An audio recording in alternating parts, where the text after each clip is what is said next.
Écoutez, bonsoir à vous tous et à vous toutes pour ce webinaire sur la télémédecine.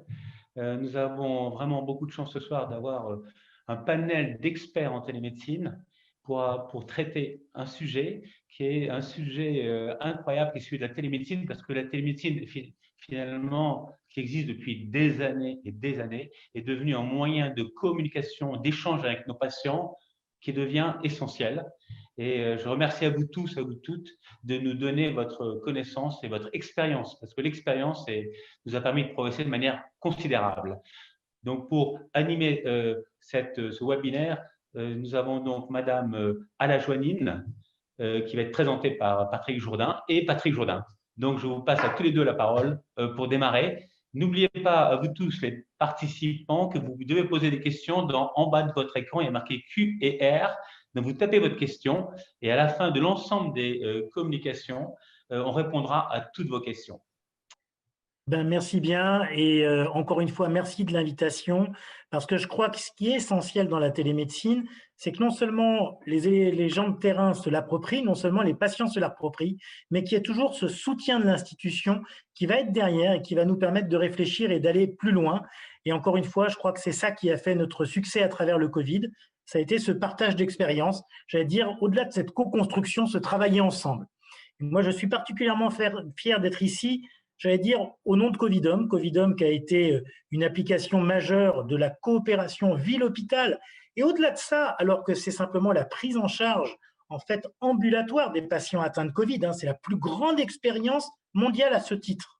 Nous sommes actuellement à plus de 380 000 patients, plus de 2,5 millions de questionnaires traités et surtout une mortalité faible. Très peu de patients qui vont aux urgences, très peu de patients qui encombrent les lignes du 14 et du 15, donc vraiment un intérêt majeur. Mais qui c'est qui a été comme médecin sur Covidom? Ça n'est pas que des médecins spécialisés, c'est sûrement pas des urgentistes, sûrement pas des infectiologues. La plupart, c'était des gens comme vous, comme moi, des chirurgiens. En grande partie des chirurgiens, on a eu des chirurgiens plasticiens, des chirurgiens ORL. Eh bien, je peux vous dire, ils ont été aussi bons que les cardiologues que je suis. Et encore une fois, ça montre bien que quand on est soignant, on n'est pas soignant par hasard. Et je crois que c'est ça l'expérience Covidom et qui doit nous amener à réfléchir. Et c'est pour ça que c'est si bien qu'on soit tous ensemble autour de ce webinaire. C'est parce que nous amenons tous des sensibilités différentes, mais il y a vraiment un plus à aller au-delà et pouvoir se baser sur ce qui a été déjà mis en place, formalisé par les institutions. C'est ce qui a permis à la France d'aujourd'hui de réussir le défi qu'a été la première et maintenant la seconde vague. Alors, vous me connaissez, je suis extrêmement bavard, mais du coup, je vais me permettre de passer la parole à ma co-modératrice, Madame Alajoanine, qui est présidente de l'Académie francophone de télémédecine et de e-santé. Et ça, c'est très important parce que, encore une fois, on parle beaucoup du domaine de la e-santé. Télémédecine, on avait l'impression que c'était un peu K1, KA. Et je crois que maintenant, il faut se dire que tout ça, c'est un nouvel environnement digital. Donc, à vous, Madame Ghislaine Alajoanine, télémédecine hier, aujourd'hui et demain, tout ça en 15 minutes, c'est véritablement une performance que vous allez essayer de remporter. Bon, ravi de vous retrouver tous. Vraiment, accrochez-vous parce que là, je vais essayer de vous faire du pascalien parce que je sais bien, vous tous là, vous détenez un cartésien fabuleux. Mais le pascalien, il va peut-être falloir un peu l'introduire. Donc, je vais le faire. En plus, vous me faites plaisir, Monsieur Jourdain. Vous avez parlé du vivre ensemble. J'ai écrit mon dernier livre, c'est Convivence. Partage des capacités de chacun au bénéfice de tous dans une cohabitation harmonieuse, un intérêt commun et intergénérationnel. Donc, on va démarrer très vite parce que j'ai trop de choses à vous dire et on va le survoler. Je vous ai dit que j'étais pilote. On va le survoler, mais vraiment, et pardonnez-moi, ça va être un petit peu, comment dire, ça va être un petit peu la locomotive qui va faire tchou tchou tchou tchou. Accrochez-vous. Allons-y, on va partager l'écran. Alors là, on m'a dit 2 coups. Et ben voilà. Donc, vous maintenant, attendez quand même avant de partir, accompagné par la déesse de l'empathie, l'empathie, mère de Panacée, et vous allez comprendre pourquoi. La télémédecine hier, aujourd'hui, demain, et la relation soignant-soigné, le RSS, l'empathie. Vous trouverez tout sur notre site Académie francophone télémédecine et e-santé.org. Mais oui, un petit mot, cher Lampetit. Nos médecins, nos trésors nationaux vivants se rappellent tous de la première phase de leur serment d'Hippocrate. Je jure, par Apollon, médecin, par Asclépios, par Hygie et Panacée, toutes les déesses, les prenant à témoin que je remplirai, suivant mes forces et ma capacité, le serment et l'engagement suivant. Dites-nous en quelques mots qui vous êtes. Nous savons déjà que vous êtes la mère de Panacée. Alors, mon nom se rapporte à la racine qui évoque la lumière solaire et l'empathie. Mon père, Empathos, rappelez-vous bien de ça, se met dans la pathologie de l'autre. Mon père, Hélios, le soleil. Avec ma mère, la nymphe, Clymène, 2 filles, Hygie et moi-même. Et naturellement, je suis la femme d'Asclépios. Vous savez bien, vous l'avez trouvé dans le serment aussi.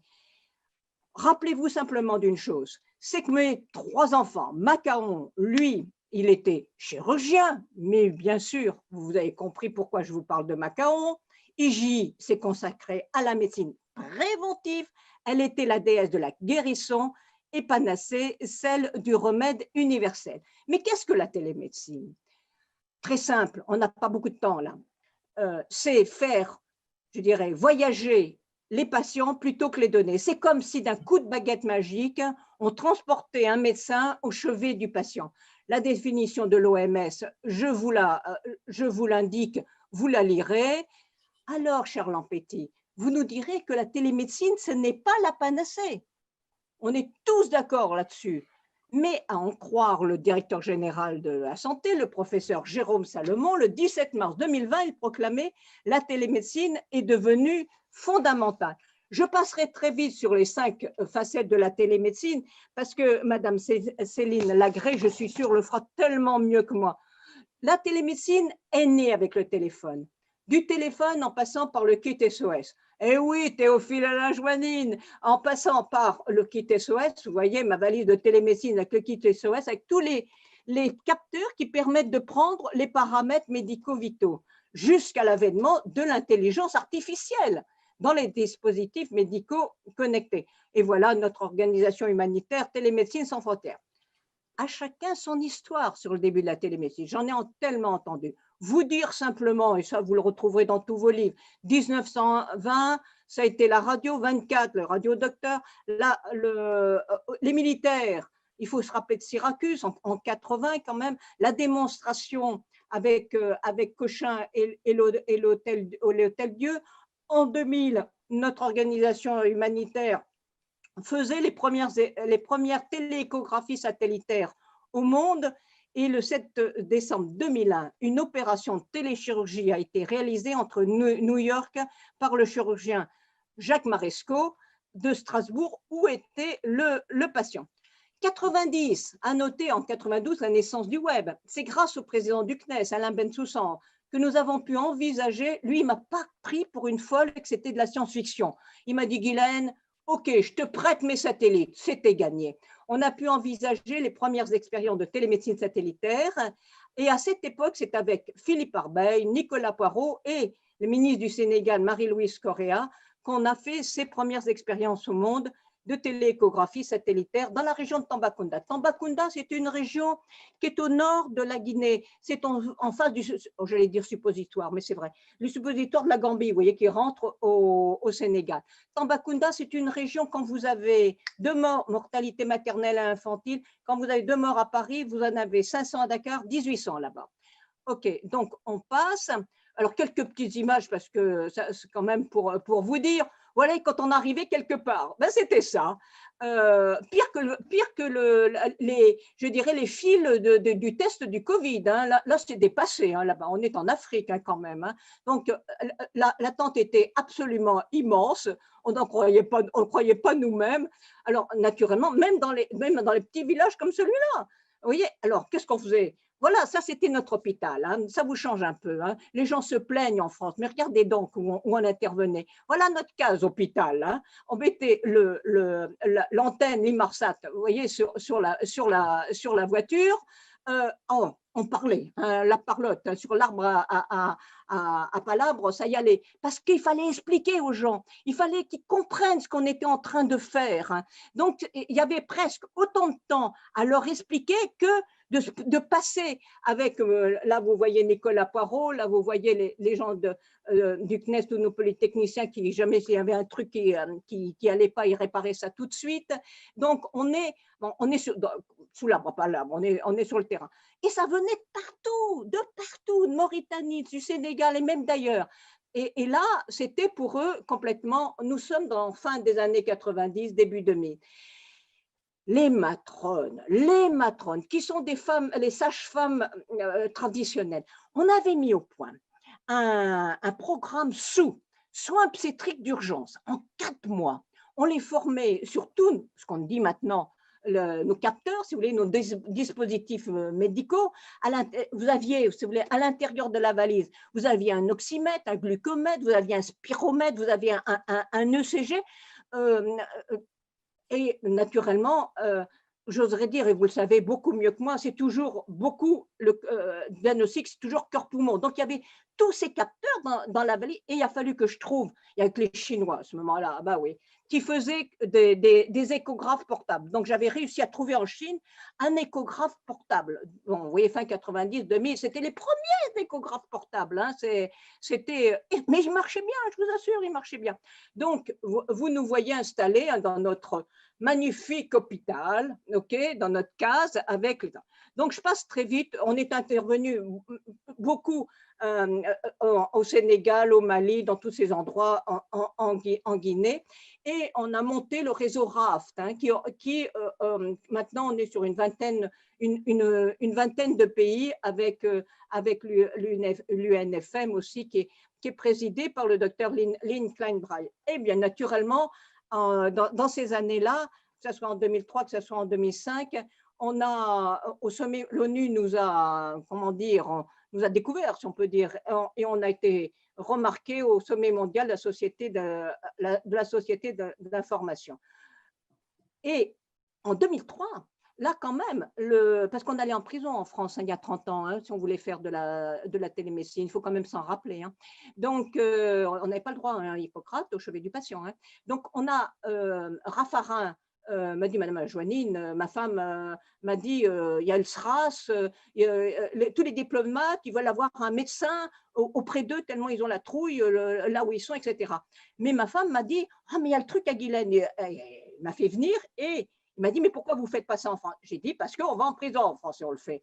Il me dit, écoutez, je vais demander à mon préfet là, de Poitou-Charentes de vous protéger et faites-moi les expériences en France. Et donc, en 2003, on leur a montré, que ce soit en faisceau hertzien, que ce soit en faisceau satellitaire, que ce soit en faisceau Wi-Fi, que ça marchait. Les hôpitaux, ça commençait à être, je ne veux pas dire banalisé, mais déjà, mais la difficulté, ce n'était pas ce qu'on appelle en in, c'était je dirais, c'était en out, quoi. C'est toujours le même problème, le dernier kilomètre, hein, le dernier mètre. Donc, on a fait naturellement, à ce moment-là, en 2005, on a démontré avec, et là j'ai travaillé je travaillais avec l'armée et la sécurité civile parce qu'ils avaient des médecins à l'intérieur, donc je risquais moins d'aller en prison. Donc en 2005, c'est aussi en France, en Bretagne, à l'île de Dic, avec son infirmière Macha, du SDI 56, qu'on a réussi à faire les premiers, c'était des visiocorps, c'était des ECG en 12 dérivations, en 3 prises qu'on avait mis au point, pour faire les premières expériences de télécardio entre l'île de Dic et la brigade, si vous voulez, du SDI 56, c'est-à-dire les pompiers de Vannes. Et avec mon kit SOS, ma valise de télémédecine que j'avais mis au point, avec tous des capteurs qui étaient déjà interopérables entre eux. Hein. Donc, naturellement, vous pouvez bien vous imaginer tout ce que ça a économisé en temps, en souffrance, etc. Rien qu'en hélicoptère, on a économisé 70% des transports avec l'apport de ces nouvelles technologies à la santé. Là, vous voyez toute la brigade avec Bruno Leblé qui était le monsieur référent de la sécurité civile, maintenant le lieutenant-colonel Leblé. Donc, j'oserais dire, vous parlez de défis, il a fallu faire rentrer et faire comprendre à l'Académie nationale de médecine, et nous avons pu monter en 2019, il m'avait donné la date, l'Académie nationale de médecine, du 5 décembre, parce que c'était la date où il y avait toutes les grèves, vous voyez. Donc c'est les défis, donc il n'y a pas eu de problème, on a eu salle comble malgré tout, les gens sont venus en trottinette, en vélo, tout le monde était là. Et nous sommes rentrés avec tambour et trompette pour ce Grand Prix mondial de la télémédecine, qui était un prix de 50 000 € international. Vous trouverez tout ça sur notre site de l'Académie. Ah, ça c'était hier. Aujourd'hui, l'état des lieux de la télémédecine aujourd'hui, vous le connaissez, je vais aller assez vite. Décembre, 25 000, février 2020, 40 000. En avril, c'est plus de 4 millions de téléconsultations. Je vous ai mis aussi ce que la DNAM, et je trouve ça très intéressant, par spécialité. Comme vous le voyez, c'est encore, et tant mieux, ce sont les gens préfèrent leur généraliste, appellent leur généraliste, 82,6%. Et après, les psychiatres. Hein, pourquoi? Ben oui, l'angoisse. Et là, vous allez voir que malheureusement, ça va repartir. Ah, bon, état des lieux. Hop, on passe ça. Pourquoi ça fait ça? Bon, maintenant, la télémédecine, je dirais, est plébiscitée. Je vous mets quelques dates. 70, je vous mets quelques chiffres, 70%, mais vous trouverez tout ça. Ce n'est pas la peine de… Est-ce la révolution du soigné? Faire voyager les données. J'oserais dire, vous connaissez le triptyque données, les capteurs, groupements, centres de données, les analyses d'algorithmes, intelligence artificielle. Et aujourd'hui, c'est les points essentiels, c'est peut-être que c'est plus une évolution qu'une révolution. Révolution revolverée, retournement, c'est plus une évolution. On change de paradigme. La pratique médicale, et ça, toujours établi entre un soignant et un soigné, placés l'un en face de l'autre. En télémédecine, par définition, la distance s'instaure. On peut alors penser et faire autrement avec cette nouvelle pratique. La problématique nouvelle, c'est la distance. Mais le tout, et rien n'interdit de faire de la télémédecine avec empathie, de faire même circuler l'empathie. C'est l'accentuation du phénomène qui est déjà en cours de l'effacement du corps, La télémédecine, je vous l'ai dit, ce n'est pas la panacée, va devenir indispensable, mais ce n'est pas la panacée. Fondamentale, a dit Salomon. La télémédecine ne pourra jamais se substituer à une relation de soins, l'examen clinique, ça c'est sûr. C'est donc dans une perspective de complémentarité qu'il faut voir les choses. Alors, là, peut-être très vite, intelligence artificielle forte, vous connaissez tout ça. Je voudrais simplement que vous reteniez que dans l'intelligence forte, je voudrais dire, c'est comme un millefeuille. C'est des algorithmes qui se superposent en couches. Et surtout, retenez une chose, on est dans un système d'auto-apprentissage. L'intelligence artificielle faible, c'est des algorithmes simples, vous voyez, comme par exemple la télémédecine. Quelques explications. Oui, Descartes, merci. L'intelligence est le propre de l'homme, l'intelligence naturelle. Surtout, ce que je veux dire, c'est que c'est une histoire, c'est de l'intégration et non de la compréhension. Je répète, c'est de l'intégration et non de la compréhension. Ce qui veut dire que le discernement, nos trésors nationaux vivants que sont les médecins, notre discernement, il y a encore un peu de marge avant que les robots puissent le faire. Évolution technologique. Je préside le World, etc., Investors Club, le club mondial des inventeurs qui est basé au Canada. Je vois arriver du monde entier toutes les dernières inventions. Vous les connaissez pour la plupart, vous êtes tous, ici je le vois bien, hautement éclairés. Mais je voudrais attirer votre attention sur la dernière découverte que j'ai vue, qui est, je dirais, avec l'intelligence artificielle qui est combinée à la vidéo, qui permet de déterminer à distance par photo plétismographie. Ne vous inquiétez pas, technique d'exploration fonctionnelle vasculaire non invasive. Okay, là vous avez... Donc, qui étudie par traitement du signal vidéo tout ce qui est les micro-vibrations de variation de la couleur de la peau, les calculs paramètres biologiques ou au moyen d'algorithmes et d'intelligence artificielle, mais aussi donc qui est sans capteur, des constances corporelles comme la fréquence cardiaque, la saturation d'oxygène de sang, le rythme respiratoire et les valeurs interpolées comme l'état de stress. Vous vous rendez compte où on est en train d'arriver? Alors, quelques aspects, il me reste encore 5 minutes, quelques aspects, le développement algorithme est un enjeu, on va aller tout de suite vers la fin, de l'aide au diagnostic avec la télémédecine à la médecine prédictive, pour quel pont obligatoire et le développement de l'intelligence artificielle forte. Donc, et là, j'en arrive, de l'aide au diagnostic à la télémédecine à la médecine prédictive, le pont obligatoire et le développement de l'intelligence artificielle forte s'appuyant sur le big data. La donnée, c'est la matière première. C'est aussi précieux pratiquement que le sang.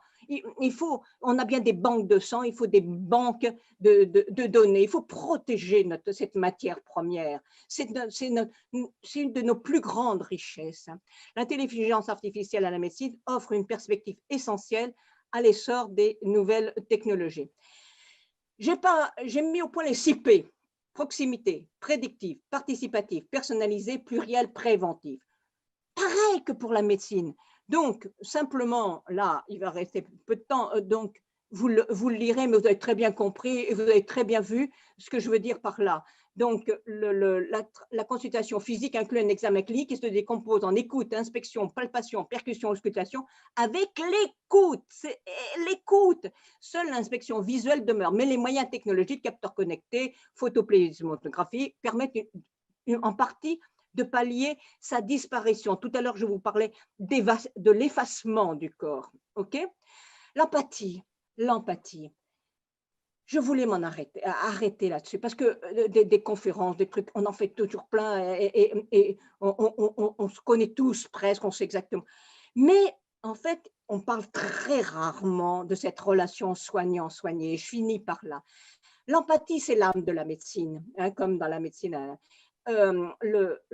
Permet de transformer les pratiques vers un humanisme médical qui ne s'oppose pas à la médecine digitale, mais se potentialise. Pas moi qui le dis, c'est Mattei. Et les mots entendre, écouter, observer, communiquer doivent s'incarner dans la pratique de la télémédecine. Écouter, du latin auscultare, c'est s'appliquer à entendre, être attentif, à tenir compte de ce que quelqu'un dit, exprime, désir. Auscultare découle l'auscultation, qui va naturellement s'adapter à la pratique de la télémédecine. L'écoute, c'est aussi ce qui fait écho. C'est le dialogue par la parole entre le soignant et le soigné. Ils communiquent. Les gamins, ils diraient, ils sont connectés. Dans la télémédecine, entendre, écouter, observer, communiquer sont les maîtres mots qui se conjuguent et se potentialisent dans cette relation soignant-soigné. Si vous avez retenu simplement ça de mon pauvre discours là, eh bien, j'aurais été un petit peu utile. Entendre, du latin intendere, c'est appliquer son esprit à écouter, percevoir par lui, et donc mobiliser une attention et même par extension s'entendre. Vous voyez ma convivence, le vivre ensemble, c'est entretenir une relation de sympathie. Enfin, on ne peut par ailleurs oublier la leçon de l'illustre professeur Jean Bernard, membre de l'Académie et de la médecine, que j'ai eu la chance de rencontrer quand j'étais présidente du directoire de la Fondation pour la recherche médicale, et qui m'a marqué avec sa phrase célèbre: c'est de l'homme qu'il s'agit, c'est de l'homme qu'il s'agit. Donc, le mot de la fin, ça sera, je le prends justement à Mattei dans son dernier livre, et je suis à l'Académie des sciences morales et politiques avec eux, et aussi avec Vacheron, avec le professeur André Vacheron. L'humanisme médical et la médecine digitale ne se potentialisent pas, mais se potentialisent. C'est de l'homme qu'il s'agit. Merci. Eh bien, merci bien, Madame Alajoine. C'est vraiment très intéressant parce que c'est là où on se rend compte que maintenant, on parle beaucoup de télémédecine, mais cette télémédecine, elle n'est pas née spontanément. Elle s'est construite sur les efforts de tous les pionniers, dont vous. Et c'est vrai que c'est ça qui nous permet maintenant d'être disponibles pour ça. Alors, c'est intéressant parce que ce que vous nous avez dit sur le côté empathie, utilisation de l'humain, c'est très intéressant parce que justement, dans l'expérience Covidom, c'est un système où le patient va remplir son questionnaire tous les jours. Et quand il y aura une alerte, il va y avoir un jeune, un étudiant en médecine formé, qui va l'appeler et qui va éventuellement lui passer le médecin de la plateforme Et donc là, ce que les gens ont apprécié dans les 300 000 alertes que nous avons traitées, c'est ce côté humain, c'est ce côté effectivement de recherche de l'autre et qui a finalement inversé le paradigme où on est passé d'un élément où malade, vous avez besoin de chercher un médecin, vous sollicitez un médecin, et là c'est l'inverse, quand vous avez un besoin, c'est la plateforme qui vient vers vous. Et c'est ça la nouveauté effectivement de ce paradigme, et encore merci pour cela. Et petite histoire, en son temps, j'ai déposé la marque Convidum, mais j'ai laissé aller. Okay. Bon, ben, c'est ça. Ben, écoutez, merci de participer à l'aventure. Sans transition, je vous propose de passer la parole à Madame Céline Lagré, qui nous fait l'honneur de venir au nom du ministère pour nous expliquer finalement où on en est de la télémédecine, quel texte, que pourquoi, que comment. N'oubliez surtout pas de faire en permanence, de poser vos questions. Je serai le porte-parole de vos questions, donc surtout n'hésitez pas à challenger nos oratrices et nos orateurs dont vous avez vu la grande qualité et surtout la grande expertise. Donc Céline Lagré, à vous. Bonjour à tous, donc Céline Lagré, je suis référente télémédecine au sein de l'Agence régionale de santé et je vais partager avec vous, du coup, vous présenter les différents types de télémédecine et l'utilisation de la télémédecine pendant le pic de l'épidémie Covid-19. Concernant les évolutions réglementaires de la télésanté, je voulais vous montrer en fait que l'année 2018 a été une année décisive. Effectivement, on passe d'un cadre expérimental à l'inscription dans le droit commun de la téléconsultation et de la téléexpertise. Si jusqu'en 2018, certaines exigences spécifiques à la télémédecine existaient, avec néanmoins la nécessité de conventionnement entre les acteurs réalisant des actes de télémédecine et la nécessité de contractualisation avec l'ARS, ces conditions ont été supprimées en 2018.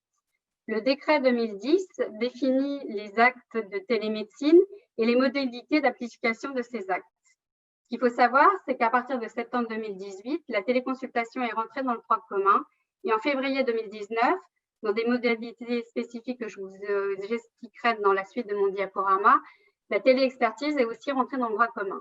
Néanmoins, la télésurveillance reste dans un cadre expérimental qui est étape. 5 cahiers des charges définissent les conditions de mise en œuvre des activités de la télésurveillance pour 5 maladies, que je vous définirai plus tard. On parle aujourd'hui de la télésanté. La télésanté, regroupe la télémédecine et le télésoin. La télémédecine se décrit comme un acte médical réalisé à distance au moyen d'un dispositif utilisant les technologies de l'information et de la télécommunication. Le télésoin est une forme de pratique de soins à distance utilisant les technologies de l'information et de la communication. Il met en rapport un patient avec un ou plusieurs pharmaciens ou auxiliaires dans l'exercice dans le cadre de ses compétences. On différencie en fait entre la télémédecine et le télésoin, c'est vraiment les acteurs qui participent du coup dans ces pratiques. Effectivement, quand on parle de télémédecine, il s'agit d'un professionnel médical. Pour le télésoin, il s'agit en fait d'un pharmacien ou d'un auxiliaire médical. 5 actes ont été définis dans le décret de 2010 qui définit en fait les actes de télémédecine et les modalités d'application de ces actes. On a la téléconsultation, la téléexpertise, la télésurveillance médicale, la téléassistance médicale et la régulation. Concernant le télésoin, les décrets et les arrêtés sont en cours de rédaction et un avis récent a été rendu par l'HAS, que je définirai plus tard.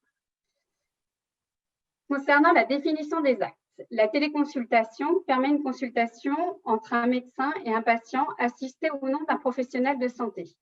La téléexpertise met en relation 2 professionnels médicaux pour un avis concernant un patient. La télésurveillance médicale permet à un professionnel médical d'interpréter à distance des paramètres médicaux recueillis sur le lieu de vie du patient. La téléassistance médicale permet à un professionnel médical d'assister à distance un autre professionnel de santé. La régulation médicale, quant à elle, est assurée par le centre 15. Comme je vous le disais, donc le décret du 13 septembre 2018 a permis l'entrée en vigueur et a supprimé l'obligation de contractualisation avec les ARS, supprime l'obligation de conventionnement entre les professionnels de santé et facilite la facturation des actes de télémédecine puisqu'elle a permis en fait de ne pas obliger d'apposer la signature de l'assuré sur la feuille de soins qui facilitait en fait la facturation. L'avenant 6 et récemment l'avenant 8 à la convention médicale inscrit dans le droit commun la téléconsultation et la téléexpertise et définit les conditions à respecter pour bénéficier d'un remboursement ainsi que les modalités de mise en œuvre des exceptions que je vais vous exposer plus tard. Donc, depuis le 15 septembre 2018, la téléconsultation est remboursable et concerne tous les médecins, tous les patients et s'applique à toutes les situations médicales compatibles à cette pratique. Depuis le 10 février 2019, la téléexpertise est remboursable dans un premier temps pour certaines catégories de personnes. Principe de la téléconsultation. Donc, la téléconsultation doit être faite par un moyen de vidéotransmission pour être remboursable par l'assurance maladie. Les médecins concernés sont les médecins libéraux, les médecins salariés d'établissements de santé dans le cadre de consultations externes et les médecins salariés de centres de santé. Qui est concerné? Quels patients? Donc, tous les patients, pas uniquement réservés aux patients en ALD, ceux pouvant, dans ces cas échéants, être assistés par un autre professionnel de santé. Ce n'est pas une obligation. Pour pouvoir ouvrir les droits à la facturation à l'assurance maladie, les patients bénéficient d'une consultation doivent être soit orientés par un médecin traitant ou soit être connus par le médecin téléconsultant, c'est-à-dire ayant bénéficié au moins d'une consultation avec lui en présentiel dans les 12 mois précédents. Il s'agit de conditions pour être remboursé par l'assurance maladie. Il existe néanmoins des exceptions. Dès lors, en fait, il y a une consultation avec un spécialiste en accès direct, tel qu'un gynécologue, un ophtalmologue, un stomatologue, un chirurgien oral ou chirurgien maxofacial, un psychiatre ou un neuropsychiatre ou un pédiatre. Pour les patients âgés de moins de 16 ans, les patients résidents, donc ça c'est récemment en fait l'avenant 8 à la convention médicale qui a introduit et précisé cette exception. Donc pour les résidents en EHPAD ou les personnes issues, résidents, les ESMS handicap ou les personnes détenues, ou dès lors qu'ils sont dans l'une des situations suivantes, s'ils ne disposent pas de médecin traitant ou si le médecin traitant n'est pas disponible dans un délai compatible. Pour toute cette situation que je viens de décrire, la téléconsultation peut être proposée aux patients dans le cadre d'une organisation coordonnée territoriale qui est définie dans l'avenant 8. L'avenant 6 aussi, mais l'avenant 8 reprécise en fait qu'est-ce que la coordination territoriale. Concernant la téléexpertise. La téléexpertise, donc pour rappel, c'est l'avis qui est sollicité par un médecin sans la présence du patient. Les médecins concernés sont tous les médecins, quel que soit leur secteur d'expertise et leur spécialité médicale. Les patients concernés, par contre, on a là eu un déploiement de la téléexpertise en étapes où, à partir de février, seuls les patients, soit en ALD, atteints de maladies rares, résidents en zone sous-dense, résidents en EHPAD ou en structure médico-sociale ou détenus, peuvent bénéficier du coup d'une téléexpertise et que celle-ci peut être valorisée par l'assurance maladie. Concernant en fait l'ouverture de la téléexpertise, sachez qu'elle est en cours, il y a des négociations qui sont ouvertes et normalement ça devrait évoluer. Il existe deux types de téléexpertise, niveau 1 et niveau 2. Niveau 1 pour des avis donnés sur une question dite circonscrite, donc étude non approfondie d'une situation, telle qu'une interprétation d'une photo, d'un ECG, une surveillance cancérologique simple selon des référentiels. Niveau 2 pour un avis circonstancié face à une situation médicale complexe, une étude approfondie d'une situation. Exemple, suivi d'évolution complexe ou aggravation dans le cas d'un cancer, d'une plaie chronique, d'une maladie inflammatoire chronique, dans le cadre d'une adaptation d'un traitement anti-épileptique ou d'un bilan pré-chimiothérapie. Concernant la télésurveillance, donc je vous ai dit qu'elle était dans le cadre d'une expérimentation qui s'appelle ETAP, qui a pour objectif de cibler les patients à risque d'hospitalisation récurrente ou patients à risque de complications à moyen terme. L'objectif, c'est de parvenir à un état de stabilité de la maladie, voire d'amélioration par accès rapide, l'avis d'un spécialiste ou d'un expert dans son domaine, l'amélioration de qualité de soins et leur efficience, ou l'amélioration de la qualité de vie du patient.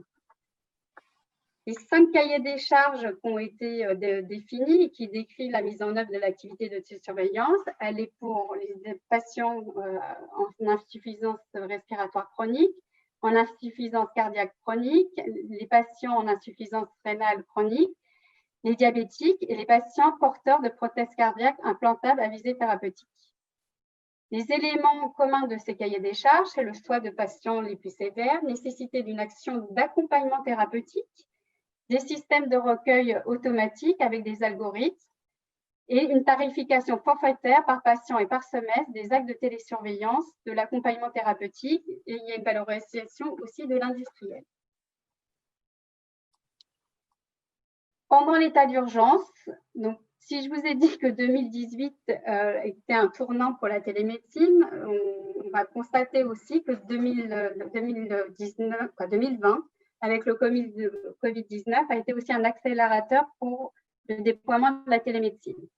Plusieurs dérogations ont eu lieu en fait pendant l'état d'urgence. Donc, certains pour faciliter les usages, tels que la dérogation de l'avenant 6 pour les patients Covid positifs ou négatifs. Les professionnels de santé peuvent recourir à une téléconsultation sans connaître préalablement le patient. Il y a une prise en charge aussi à 100% des actes de téléconsultation pour favoriser le déploiement. Et la téléconsultation par téléphone a été autorisée pour lutter contre la fracture numérique. Il y a eu une extension aussi des téléconsultations. Les consultations en fait complexes et à vie ponctuelle ont été permises.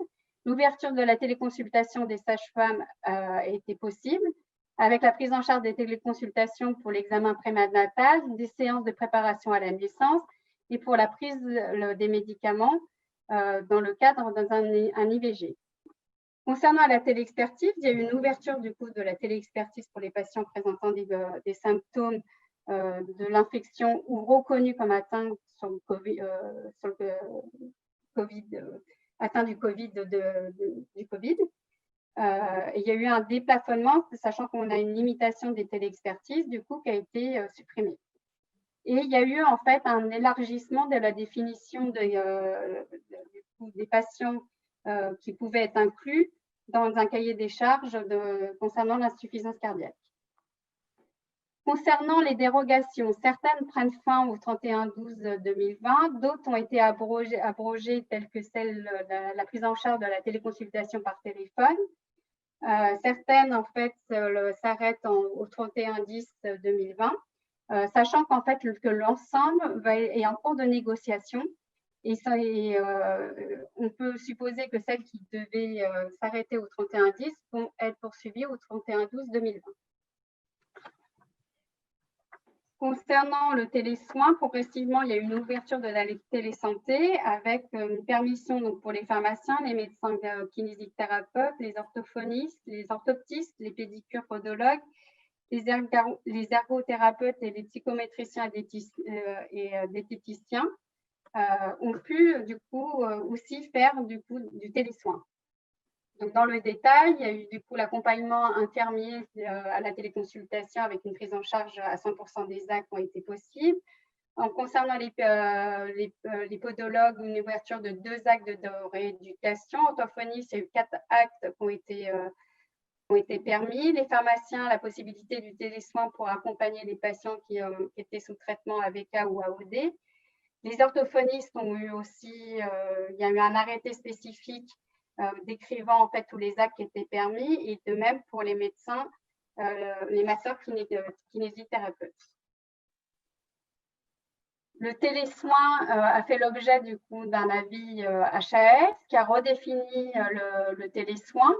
C'est la même définition que le télésoin est une forme de pratique de soins à distance utilisant les technologies de l'information et de la télécommunication. Il a mis en rapport le patient avec plusieurs pharmaciens et auxiliaires médicaux dans l'exercice de leurs compétences. Aucune situation de soins ne peut être exclue a priori du télésoin, à l'exception des soins nécessitant un contact direct en présentiel avec le patient, un équipement spécifique non disponible auprès du patient. Le télésoin est d'autant plus pertinent que la relation patient professionnelle est bien établie. Néanmoins, en premier soin à distance peut être pertinent dans certaines situations et certaines professions car il facilite l'accès aux soins. Le professionnel évalue si le télésoin est adapté au patient.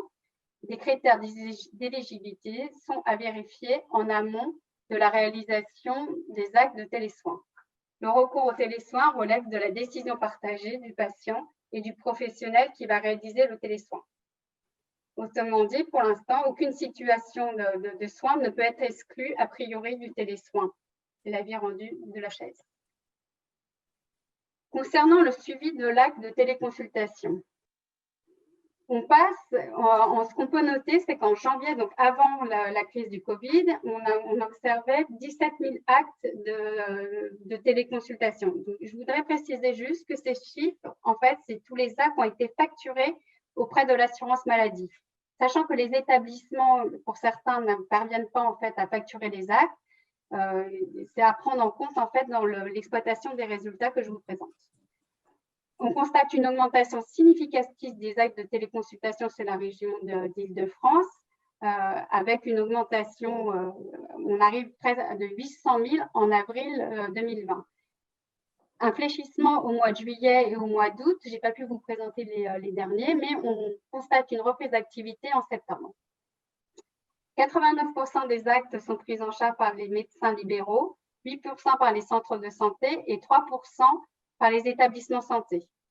76% des actes sont réalisés par des médecins généralistes, 10% par des psychiatres, 3% par des pédiatres, 2% par des gynécologues et 2% par des dermatologues. Concernant les chirurgiens, on observe 12 607 actes de téléconsultation qui ont été facturés par des chirurgiens sur une période de 1 an à compter de juillet 2020. 524 chirurgiens ont au moins fait des actes de téléconsultation sur cette période d'1 an. Voilà, j'ai terminé sur ma présentation, mais juste quand on a l'année 2018, mais l'année 2020 qui est à mon avis aussi une année décisive où on constate une dynamique incontestable des actes de téléconsultation. Et même concernant les établissements, j'ai constaté en fait une organisation qui s'était mise en œuvre avec un déploiement massif de la téléconsultation. Eh bien, merci Madame Lagré. Merci bien. On ne dira jamais assez combien c'est difficile d'inventer tout le cadre pour permettre aux professionnels du soin de s'organiser.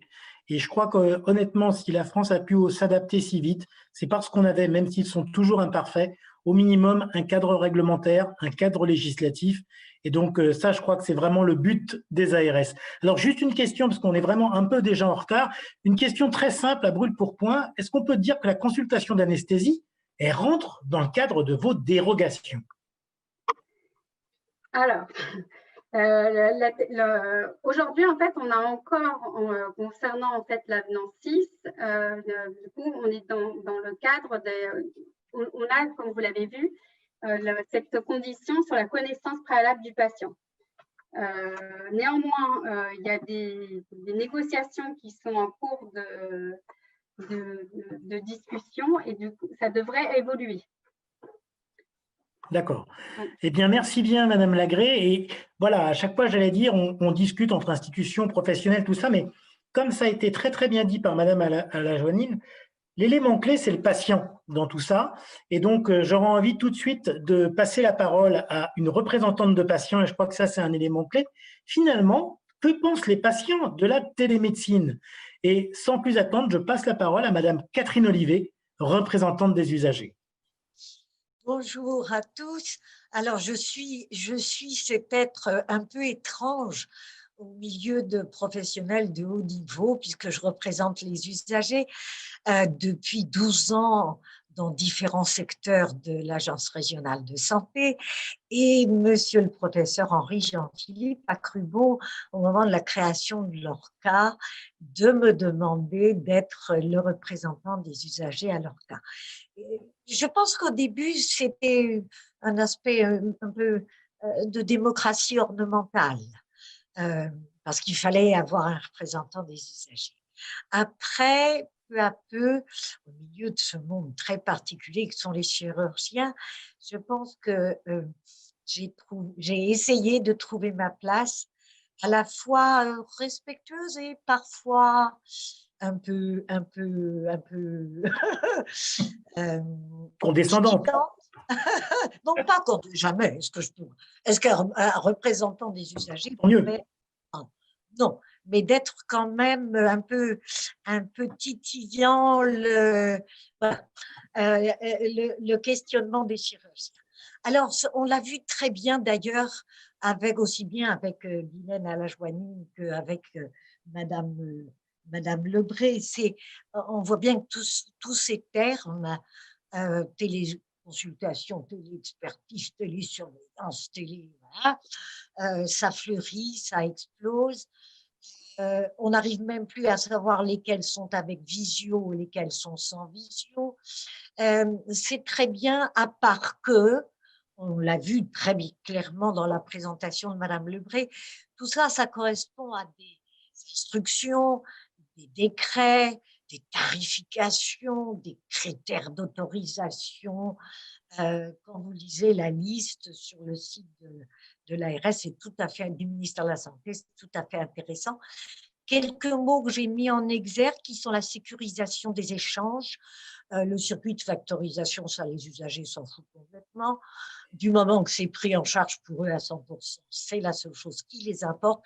Mais ce qui est sûr, c'est que les obligations des chirurgiens, les obligations des médecins, les obligations qui tiennent tout ce vocabulaire de la télé quelque chose sont totalement inconnus des usagers.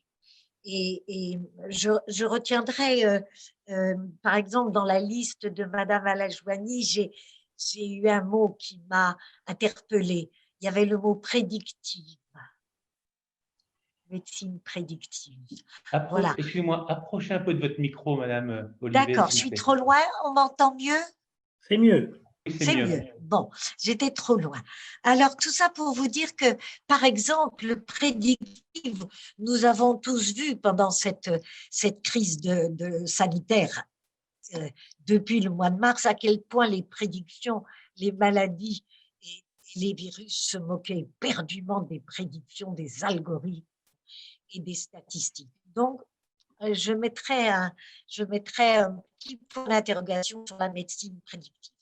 Et puis, il y a quelque chose qui est aussi très utilisé en chirurgie depuis longtemps, mais qui est tout à fait intéressant aussi, qui sont les consultations téléphoniques, alors qui sont parfois menées par l'infirmière de bloc, qui sont faites la veille de l'opération pour réactualiser les données qui ont été faites au moment de la consultation préopératoire du chirurgien et de l'anesthésiste, pour être sûr qu'il n'y a pas eu de modification, qu'il n'y a pas eu de changement.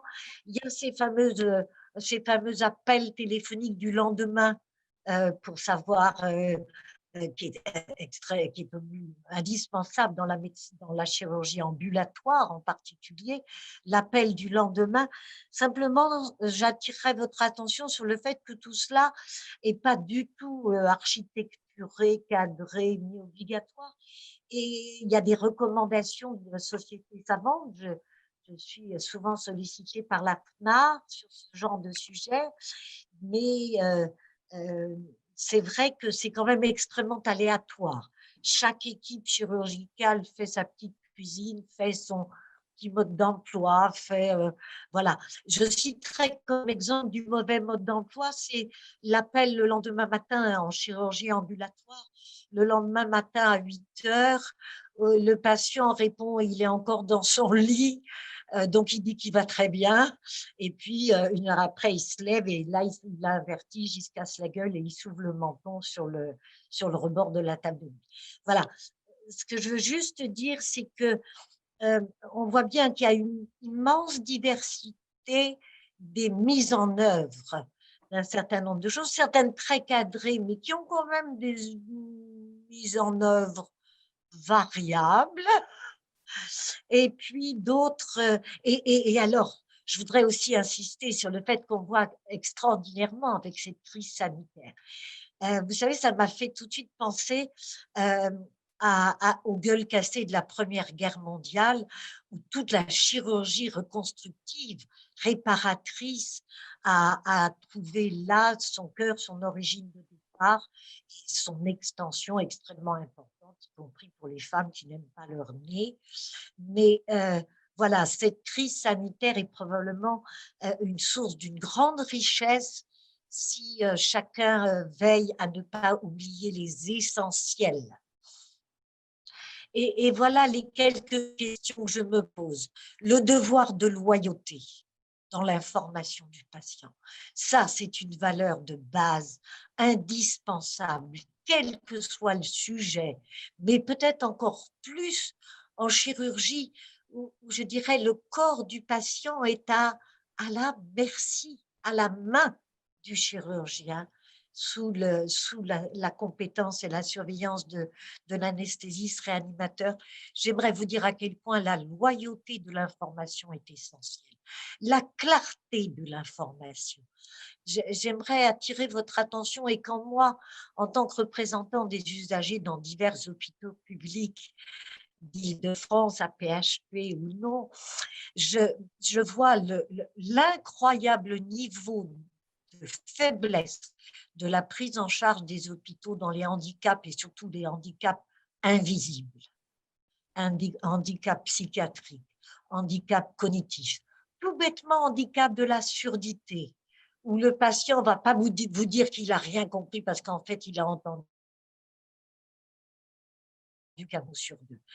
Voilà, la clarté et être au plus près des malades pour repérer où sont leurs handicaps. Je ne parle pas du tout, bien sûr, du handicap qui s'ajoute, qui est le handicap linguistique, le jargon de Molière, le handicap numérique. Vous savez à quel point ça n'est pas que dans l'usage du numérique. Vous avez au cœur de l'Île-de-France des zones blanches où le numérique ne passe pas. Vous avez dans Paris des immeubles où vous n'arrivez pas à avoir Internet. Donc, j'aimerais attirer votre attention sur ce devoir de loyauté, ce devoir de clarté. Le recueil de son accord. Guylaine Alajoigny en a parlé, mais j'aimerais, dans une enquête qui a été faite pour ce webinaire, tous les chirurgiens disent à quel point, bien sûr, le recueil est essentiel. Mais quel accord quand on ne sait pas ce à quoi on dit oui? Donc, la loyauté, la clarté de l'information sont les cœurs de l'obtention de cet accord éclairé, dit la loi. La garantie de sécurité du partage des données. Là encore, Guylaine a évoqué que la richesse, c'était les données. Eh bien oui, la richesse, c'est les données. C'est aussi le danger si on ne contrôle pas soigneusement la sécurité du partage de données. Et pas que des données médicales qui sont entre corps soignants, qui sont des données soumises au secret. Je vous parle même des données sociales. Vous ne pouvez pas ignorer, parce que c'est maintenant connu de tous, à quel point les personnes vulnérables, âgées ou handicapées sont la cible cruelle d'escrocs, sont la cible cruelle de vautours qui les guettent pour extorquer un certain nombre de choses. Méfiez-vous des données sociales partagées quand on sait que qu'on peut savoir que c'est une femme âgée, veuve, vivant seule chez elle. Vous n'imaginez pas les conséquences que ça peut entraîner. Voilà, un devoir d'information du médecin traitant.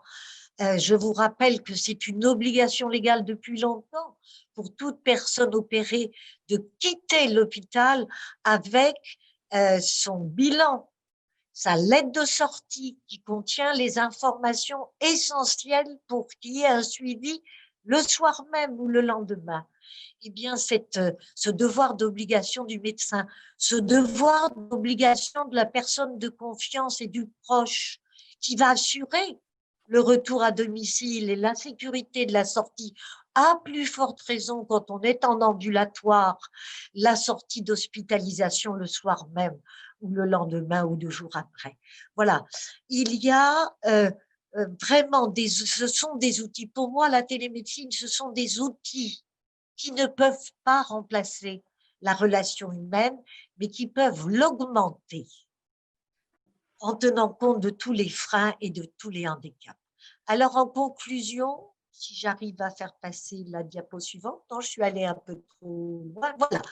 Et bien, en conclusion, la télémédecine en chirurgie, oui, oui, oui, pour moi, en tant que représentant des usagers à leur cas, c'est incontestablement quelque chose de dynamique et quelque chose qui peut apporter énormément de progrès pour venir au lit du malade là où il est et non pas le transférer parfois dans des conditions épouvantables. C'est oui, certainement, pas pour tous, ni partout. C'est un enjeu éthique extraordinairement important. Et pour mon regard de représentant des usagers, eh bien, il y a vraiment quelque chose sur lequel il faut s'accrocher, c'est la réduction des inégalités territoriales. Eh bien, un grand merci, Madame Olivet, pour ce moment d'humanité. Et je rebondirai sur ce que vous avez dit sur 2 points. Le premier, et nous, on l'a bien vu dans Covidom, avec nos 3000 volontaires, on n'avait pas la possibilité de voir le patient, mais on avait la possibilité de l'entendre. Et je dis toujours qu'on ne voit pas, on écoute mieux. Et je pense que ça a vraiment aidé ce côté-là et cette relation humaine. Et c'est ça qui a fait vraiment le plaisir des uns et des autres. Et je rajouterais que même pour les médecins qui venaient sur la plateforme, les patients avaient un rôle extrêmement important dans le stress des soignants. Et je vais vous dire, il y a plus d'un médecin qui m'a dit, grâce au travail fait auprès des soignants par téléphone, j'ai retrouvé le sens de mon engagement. Et je pense que ça, c'est un élément majeur. Cette relation au patient n'est pas que dans un sens, elle est dans les 2 sens. Et je pense que c'est ça vraiment l'élément auquel on peut avoir une co-contribution. Alors, sans transition, je vous propose de passer tout de suite, parce qu'on est un peu en retard, sur des vraies expériences pratiques, et en particulier sur la téléconsultation en anesthésie. Et là, je vais passer la parole au docteur Frédéric Lesachet, alors, qui fait partie du comité d'optimisation des parcours patients de la SFAR. La SFAR, c'est la Société française d'anesthésie réanimation. Et donc, encore une fois, élément clé, parce que l'anesthésiste, c'est le premier qu'on voit et c'est celui qui nous réveille. À vous, docteur Frédéric Lesachet. Bonsoir à tous, merci pour cette invitation pour communiquer sur un sujet qui me tient particulièrement à cœur. Donc, comme vous le voyez, je fais partie du comité d'optimisation des parcours patients. Donc, c'est un groupe de travail au sein de la SFAR qui travaille sur l'ambulatoire, l'accélération des parcours, comment améliorer l'éducation de nos patients en préopératoire, comment leur faciliter la vie. Et c'est vraiment le cœur du problème, c'est faciliter la vie de nos patients, faciliter la vie de nos collègues chirurgiens qui nous adressent les patients, puisque je rappelle que la consultation d'anesthésie, ce n'est pas une fantaisie, c'est une obligation, et ce depuis 1994, et qu'un patient qui a une chirurgie programmée doit avoir un délai de réflexion minimal de 48 heures. Dans le mieux, c'est plusieurs semaines avant une intervention, et on a l'obligation de le voir.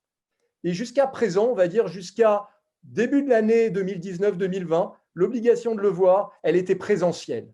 Et la question qu'on se pose tous ce soir, c'est est-ce que cette consultation d'anesthésie, si particulière par ses enjeux, par ses craintes qu'elle peut lever, peut-elle être faite en téléconsultation? Peut-on communiquer avec nos patients, les rassurer, faire preuve d'empathie, recueillir toutes les informations qui parfois sont des informations capitales pour protéger ces patients durant leurs interventions? Alors, est-ce qu'on peut le faire? La Société d'anesthésie, elle s'était parfaitement, elle avait soutenu cette démarche dès 2017 en disant que cette possibilité devait être retenue pour les chirurgies à risque faible ou intermédiaire. Risque chirurgie faible, on pense canal carpien, cataracte. Intermédiaire, on peut penser prothèse de hanche, prothèse de genou, colectomie. Et on excluait, dans cette première recommandation, préconisation, on excluait la chirurgie, on va dire, cardiaque, aortique, à très haut risque, thoracique, ce qui était peut-être une précaution initiale. À la même époque, l'HAS nous expliquait que la primo-consultation ne constituait pas un motif d'exclusion. Et en même temps, le ministère des Solidarités et de la Santé, dès 2017, nous disait que la téléconsultation doit se développer. Mais malheureusement, l'assurance maladie, le grand architecte, en étant financier du système, nous expliquait que si on n'avions pas vu le patient dans l'année, Et je ne peux souhaiter qu'aux patients de ne pas être vus plusieurs fois dans l'année par un anesthésiste. Il n'y avait pas de paiement. En pratique, on se mettait une balle dans le pied. En 2020, je ne dirais pas par chance, on s'est tous souhaité une bonne année le 31 décembre 2019, mais malheureusement, 2020 n'est pas un si bon cru. Pour la téléconsultation, peut-être. L'assurance maladie a évolué. Devant la panique générale, le risque de voir le virus se diffuser dans nos salles d'attente, il a été décidé que les téléconsultations étaient similaires à des consultations dans le cadre du remboursement et que donc, elles seraient prises en charge, ce qui a grandement facilité la diffusion de la téléconsultation en anesthésie. L'ASFAR, au moment du déconfinement, a réalisé des recommandations formalisées d'experts auxquelles j'ai participé concernant la préconisation de l'adaptation de soins en période de Covid-19. Ces préconisations sont utilisées dans toutes les structures de soins actuellement. Elles concernent tant la prise en charge au bloc que le préopératoire, le dépistage des patients Covid ou pas, et elle s'est intéressée à la place de la consultation et de la téléconsultation. Et si on voit, en gros, qu'on soit Covid, qu'on soit en chirurgie urgente, en chirurgie reportable, en filière non Covid, la téléconsultation peut être proposée aux patients. Et je reviens sur ce qui avait été dit par l'oratrice précédente, excusez-moi. La téléconsultation ne peut pas être opposable aux patients, elle n'est pas obligatoire, mais elle doit lui être proposée comme un bénéfice à ne pas se déplacer, un bénéfice à avoir exactement la même information, la même qualité de prise en charge, la même qualité d'échange qu'en présentiel. Ça, c'est indissociable. Et d'ailleurs, les téléconsultations sont autorisées par téléphone, par visio, mais vous verrez un peu plus loin, un texte de l'ASFAR oriente vers une prise en charge de ces patients en visio. Il est important de les patients parce qu'on a quelques critères à recueillir de façon à l'examen physique qui peut être fait en téléconsultation et on a besoin de voir les patients. Je pense que c'est essentiel, comprendre qu'ils ont une compréhension de ce qu'on leur explique, leur faire répéter en visualisant, voyant s'il y a un accompagnant. Et puis, ça nous permet également de visualiser le cadre dans lequel ils téléconsultent. On ne peut téléconsulter dans un bureau en open space. On ne peut téléconsulter dans une voiture avec un chauffeur de taxi qui conduit. On ne peut téléconsulter dans un bar. On téléconsulte. Toutes ces expériences, c'est des expériences qui m'ont fait arrêter certaines consultations et reconvoquer le patient. Mais la téléconsultation nécessite la confidentialité des échanges. Et vous verrez, je reviendrai sur les modalités dans lesquelles on peut téléconsulter. Et aujourd'hui, moi, en anesthésie, je vais surtout m'attacher à cette consultation directe que l'on fait avec le patient, sans intermédiaire, sans facilitateur. Je ne parlerai pas de la téléconsultation en anesthésie avec les personnes qui sont en prison, avec un médecin qui va faciliter les échanges. Non, téléconsultation directe. Le patient est chez lui, sur un lieu de travail, dans une confidentialité, mais il est seul, en colloque singulier, avec le médecin qui est lui-même dans des conditions médicale, c'est-à-dire dans son cabinet ou dans une pièce qui permet la confidentialité des échanges.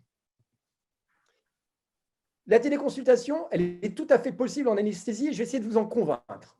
L'HAS définit des critères de qualité du dossier d'anesthésie. Et finalement, la question, c'est que devons-nous recueillir sur le dossier d'anesthésie et est-ce que toutes les informations peuvent être recueillies par une téléconsultation? Tout d'abord, le nom du patient et le nom de l'anesthésiste. C'est assez trivial, je pense que c'est réalisable en téléconsultation. L'évaluation des risques anesthésiques. Et là, il y a des patients qui me disent, mais il va falloir l'examiner. Si vous ne lui prenez pas la tension, comment allez-vous faire? Si vous ne l'auscultez pas, mais vous endormez quelqu'un sans ausculter, ben malheureusement, on n'en a pas besoin. On vous a peut-être fait croire que c'était indispensable. La tension prise dans une consultation d'anesthésie qui a lieu en 15 minutes sur un patient assis qui est en stress maximum parce qu'il a envie de savoir ce qui va lui arriver, n'est pas une pression artérielle particulièrement pertinente. L'auscultation ne change rien à nos décisions anesthésiques. Et je vais vous dire pourquoi. Parce qu'on travaille sur des scores d'interrogatoire. La consultation en anesthésie met au centre du jeu l'interrogatoire médical, qui est quasiment 90% de la médecine, c'est de l'interrogatoire. On doit interroger nos patients, les écouter. Et en les écoutant, on arrive à prendre des décisions. Par exemple, le score RASA que vous voyez sur toutes nos consultations, il s'obtient en recueillant les antécédents et le traitement des patients. Et je peux vous dire qu'un patient à la maison, il peut aller chercher son ordonnance à l'étage ou dans sa chambre, ce qu'il ne peut pas faire lorsqu'il s'est déplacé dans le cabinet et qu'il a oublié son ordonnance. Ses antécédents, il prend le temps de les retrouver. Et avec ça, on arrive à définir un risque, un score ASA.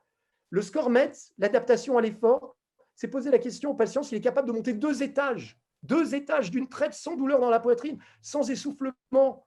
Si c'est le cas, il n'y a pas besoin d'exploration cardiovasculaire poussée. Le patient a une adaptation hémodynamique suffisante. Le score de lit, Facteur de risque cardiovasculaire, c'est de l'interrogatoire. Les nausées, vomissements, le stop-bank pour les apnées du sommeil, le Caprini pour la thrombose, le risque hémorragique, c'est de l'interrogatoire. On n'a pas besoin de palper le foie du patient, d'écouter son ventre ou son cœur. Il n'y en a pas besoin. Ce n'est pas indispensable. Maintenant, si certains souhaitent le faire, compléter leur téléconsultation, ils peuvent l'arrêter et convoquer le patient. Ça n'est pas un problème. Mais il n'est pas indispensable d'examiner le patient, de l'ausculter pour réaliser une consultation d'anesthésie. Mais il est indispensable de prendre le temps d'interroger. De la même façon, l'évaluation des voies aériennes, c'est finalement la seule partie de l'examen physique. Vous allez me dire, mais comment ils font? Mais c'est simple, regardez, vous ouvrez la bouche, on voit mes dents, on voit ma luette, je peux définir un score de mal-empathie, je peux voir un état dentaire, je peux évaluer une ouverture de bouche. Évidemment, j'ai dû adapter mon examen clinique, mais on peut tout faire un profil, faire bouger un cou, on peut lever un patient, on peut regarder un tatouage qui serait placé sur un site opératoire, on peut faire plein de choses. On ne doit pas se limiter. Notre imagination est sans limite et on peut trouver des solutions à tous les problèmes. La télémédecine, avec l'évaluation des voies aériennes, ça marche. En 99, dans une période où la connexion était assez mauvaise aux États-Unis, 43 patients, ils évaluent des critères d'intubation pour des gens qui ont de la chirurgie ORL avec des intubations nasotrachéales. Les 43 patients, ce qui avait été vu en téléconsultation, s'avérait exact au bloc opératoire. De la même façon, le choix de la technique de contrôle des voies aériennes est donc faisable. Là, c'est tous les points retenus par l'HAS qui doivent figurer sur un dossier d'anesthésie. Le traitement habituel ou son absence, interrogatoire. On n'a pas besoin de voir les boîtes au cabinet. On peut voir les boîtes en visio. De la même façon, définir le type d'anesthésie générale. Une fois que vous avez tous les éléments précédents et que vous savez ce que vous faites à votre patient comme geste chirurgical, vous êtes capable de définir une anesthésie en accord avec votre patient qui doit pouvoir vous poser les questions et vous les informations. Voici le dernier texte qu'on a produit au sein de la Société française d'anesthésie et réanimation et qui insiste sur 4 points. Information du patient, définir des critères d'éligibilité par centre. Certains voudront voir, proposons à tous les patients, certains proposeront aux patients jeunes, d'autres patients âgés, troisième. Chacun définit ses critères, mais réfléchit à ce qu'il veut voir ou il souhaiterait voir en téléconsultation. Pour moi, la téléconsultation en anesthésie, et pour notre groupe, c'est de la vidéoconsultation avec authentification du professionnel, identification du patient et des accompagnants s'il y en a autour.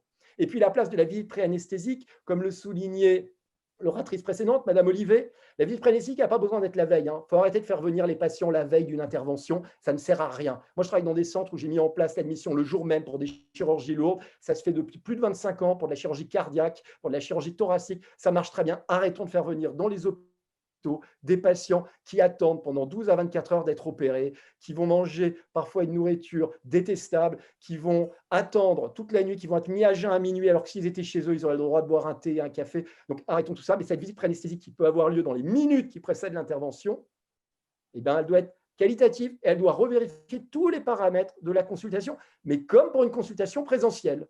Parce que quand on reprend les critères HAS, on se rend compte que dans certains centres, les consultations présentielles, il manque des données de qualité. Voici une expérience personnelle. C'est une expérience que j'ai réalisée dans un des centres où je travaille, la clinique Drouot-Sport. On utilise un prestataire de téléconsultation qui est Medavise, qui nous permet de sécuriser les données, de les échanger, qui est un prestataire français. Et on a proposé à tous nos patients, on n'a pas fait de sélection, on n'a pas décidé qu'un tel parce qu'il avait plus de 65 ans ou tel autre parce qu'il avait moins de 18. On l'a proposé à tout le monde et on leur a laissé le choix puisqu'on réalisait toutes les semaines une consultation présentielle pour offrir la possibilité d'être vu à tous nos patients. Ce qu'on a réalisé, c'est que 90% des patients étaient éligibles à une téléconsultation. Et que ceux qui ne l'étaient pas, comme ça avait déjà été souligné, c'était surtout des problèmes de connexion de smartphone. Ben pour ces patients, on ne va pas leur offrir un smartphone, on va maintenir pour l'instant du présentiel. Mais évidemment, il y a un vrai travail sur les outils de communication. Le deuxième résultat, c'est que vous allez voir, nous avions prévu 20 minutes par patient, ce qui est tout à fait confortable pour une consultation d'anesthésie. Ce n'était clairement pas des consultations à la va-vite, 5-10 minutes. La durée moyenne mesurée dans notre étude, c'était 15 minutes pour les patients. Il y avait des patients opérés de prothèses, des patients opérés de chirurgie de la main, de chirurgie de l'épaule, de tout type d'intervention, mais que de l'orthopédie. Et ce qu'on peut voir, c'est que les patients, on les voyait entre 10 et 14 jours. C'était dans un centre privé. Donc, grâce à la téléconsultation, on pouvait augmenter le nombre de patients qui rencontraient l'anesthésiste qui allait les endormir. C'est un énorme avantage dans notre métier. Et puis, ce qu'on peut voir, c'est que les patients étaient globalement ponctuels, étaient dans des lieux adaptés, et que dans de rares cas, ils réalisaient la téléconsultation en présence d'un tiers, dans à peu près 14% des cas. Et cette étude a été très intéressante parce qu'elle remet en question cette idée que les gens n'arrivent pas à se connecter, que certaines personnes âgées préfèrent venir. Non, c'est complètement faux. Le patient le plus âgé avait 97 ans, il était connecté, il a ouvert la bouche parfaitement devant sa caméra, il m'a donné tous ses traitements. Donc c'est possible pour tous, mais sur une base du volontariat du patient. On propose, il est d'accord, il fait une téléconsultation, il n'est pas d'accord, on ne l'impose pas. Ces deux études qui montraient que la téléconsultation en pédiatrie, c'est vécu comme quelque chose de très satisfaisant. Et la téléconsultation, quand on compare dans un système nord-américain où la consultation d'anesthésie n'est pas obligatoire, eh bien, les patients qui sont vus en téléconsultation tombent à un taux d'annulation de 0%. Finalement, quand on téléconsulte en anesthésie, on arrive à évaluer les risques, on arrive à connaître nos patients, on arrive à définir un parcours de soins et on arrive à les endormir. Et dans la structure dont je vous ai présenté les résultats, tous les patients rentrent 1 heure avant leur intervention. Il n'y a pas besoin de les faire venir 12 heures avant pour rattraper des erreurs de téléconsultation. Non, la téléconsultation est une pratique qui est satisfaisante. Alors, je ne vous cache pas qu'on a une implication très forte sur la formalisation de cette téléconsultation avec de l'information qui est envoyée aux patients, une feuille de synthèse qui reprend une feuille de route qui reprend tous les items que le patient doit faire. Il reçoit son ordonnance dentalgique de façon anticipée, qu'il soit en ambulatoire ou en sortie précoce le lendemain de son intervention. Il reçoit ses ordonnances d'anticoagulants. Il reçoit toute l'information. Il a un contact permanent par mail pour nous rejoindre s'il y a une modification. Il a un numéro de téléphone de la clinique pour les modifications. Donc, très clairement, la téléconsultation en anesthésie, elle doit être autorisée et remboursée. Il n'y a aucune raison qu'on en déroge. C'est une forme de scandale que la consultation en anesthésie a été exclue du fait de la non-connaissance du patient dans l'année. On ne va pas connaître tous nos patients de l'année. Il y a très peu de patients qui sont revus 2 fois dans une année par un même centre. C'est une simplification du parcours pour les patients. Ça a un impact écologique loin d'être négligeable qu'on est en train d'évaluer dans une étude sur le transport consacré à venir à une consultation. C'est une limitation du temps consacré par un certain nombre de gens qui sont ou actifs ou retraités, qui ont autre chose à faire que de se déplacer dans des cabinets médicaux, s'exposer au risque, prendre du temps, attendre parfois 120 minutes parce qu'ils sont arrivés en avance, parce que le médecin est en retard. La téléconsultation a un énorme avantage, elle vous oblige à être à l'heure. Parce que quand vous êtes en retard, le patient s'inquiète et pense qu'il s'est mal inscrit, qu'il s'est mal connecté. Alors, juste, je me permets de dire qu'il faut un peu qu'on accélère parce qu'on est un peu en retard. D'accord. Juste en quelques mots. Et formalisation des échanges. Et c'est une proposition alternative non obligatoire. Je vous remercie de votre attention. Eh bien, merci bien et sans transition parce que le temps nous presse. Après avoir vu l'anesthésiste, il faut aller voir le chirurgien et je passe tout de suite la parole au docteur Vincent Bonnet sur effectivement la prise en charge en chirurgie digestive par téléconsultation. À vous. Et en 10 minutes parce qu'il faut qu'on gagne du temps. Bonsoir. Tous ces échanges sont passionnés et faits par des personnes passionnantes. Donc, je vais aborder un sujet un peu différemment pour que vous puissiez encore garder votre attention 10 minutes. Et cela concerne la téléconsultation en chirurgie. Je ne parle pas de la télémédecine, je parle bien de la téléconsultation en chirurgie. Donc, il y a eu une première période, évidemment la période aiguë du confinement, la période aiguë, et les chirurgiens se sont retrouvés brutalement du jour au lendemain à devoir annuler toutes leurs interventions. Donc, pour qui s'adressait cette téléconsultation en urgence? Eh bien, pour tous ces patients déprogrammés et en plus déprogrammés pour une période indéterminée. De la même manière, cela pouvait s'adresser aussi aux patients qui étaient attendus en consultation et qui, étant confinés, ne pouvaient plus se présenter à cette consultation, que ce soit des patients déjà suivis ou de nouveaux patients. Et puis, de temps à autre, il y a besoin d'un avis spécialisé urgent chez un patient connu ou non. Il faut savoir qu'en chirurgie, dans la plupart des centres, les programmes sont remplis en avance, facilement 1 mois, voire 3 mois ou plus. Et il en est de même pour les consultations. Et les premières consultations, souvent, sont attendues sur une période de plus de 3 mois. Donc, peut-être que là, la téléconsultation va permettre de débloquer ce problème. La téléconsultation en chirurgie, maintenant pour les patients déprogrammés, en quoi a-t-elle consisté? Bien d'abord, On a commencé par une période téléphonique parce qu'on n'avait pas d'autre moyen de prévenir les patients, que ce soit par téléphone et par courrier. Mais très rapidement, on s'est aperçu que les secrétaires médicales avaient des questions inquiétantes, inquiétaient des patients tous confinés et angoissés par ce virus, mais aussi par l'attente de leur opération, et qu'ils avaient besoin d'un avis en fait de leur chirurgien. Donc, après avoir consulté par le téléphone, heureusement, très rapidement dans notre établissement, et comme dans tous les établissements, on a pu mettre en place la téléconsultation pour voir nos patients et établir ce contact, ce vrai contact virtuel. À ce moment-là, on pouvait évaluer l'état de santé au jour J, mais également évaluer le délai possible de reprogrammation sans risque de perte de chance pour le patient. On a pu s'appuyer sur les recommandations, car toutes les sociétés savantes ont très rapidement établi des recommandations sur la priorisation des interventions dans cette période aiguë. Alors, on pouvait déterminer des délais semi-urgents et des délais retardés. En urgence, évidemment, la question ne se pose pas. On a 12 à 24 heures pour opérer un patient qui a peut-être un risque vital. Mais semi-urgent, c'est ce patient qui nécessite quand même une prise en charge assez rapide, en tous les cas qui ne pourra pas attendre l'avis du déconfinement qui sera donné par le gouvernement à une date inconnue.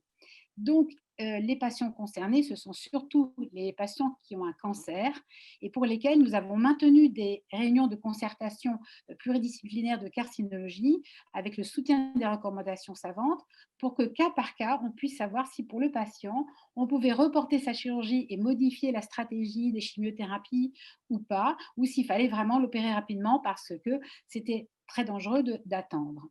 Le patient lui-même étant fragile, avait très peur de venir à l'hôpital, donc il fallait vraiment l'informer, lui expliquer, le rassurer sur le fait que cette prise en charge était nécessaire et qu'elle serait dans des bonnes conditions.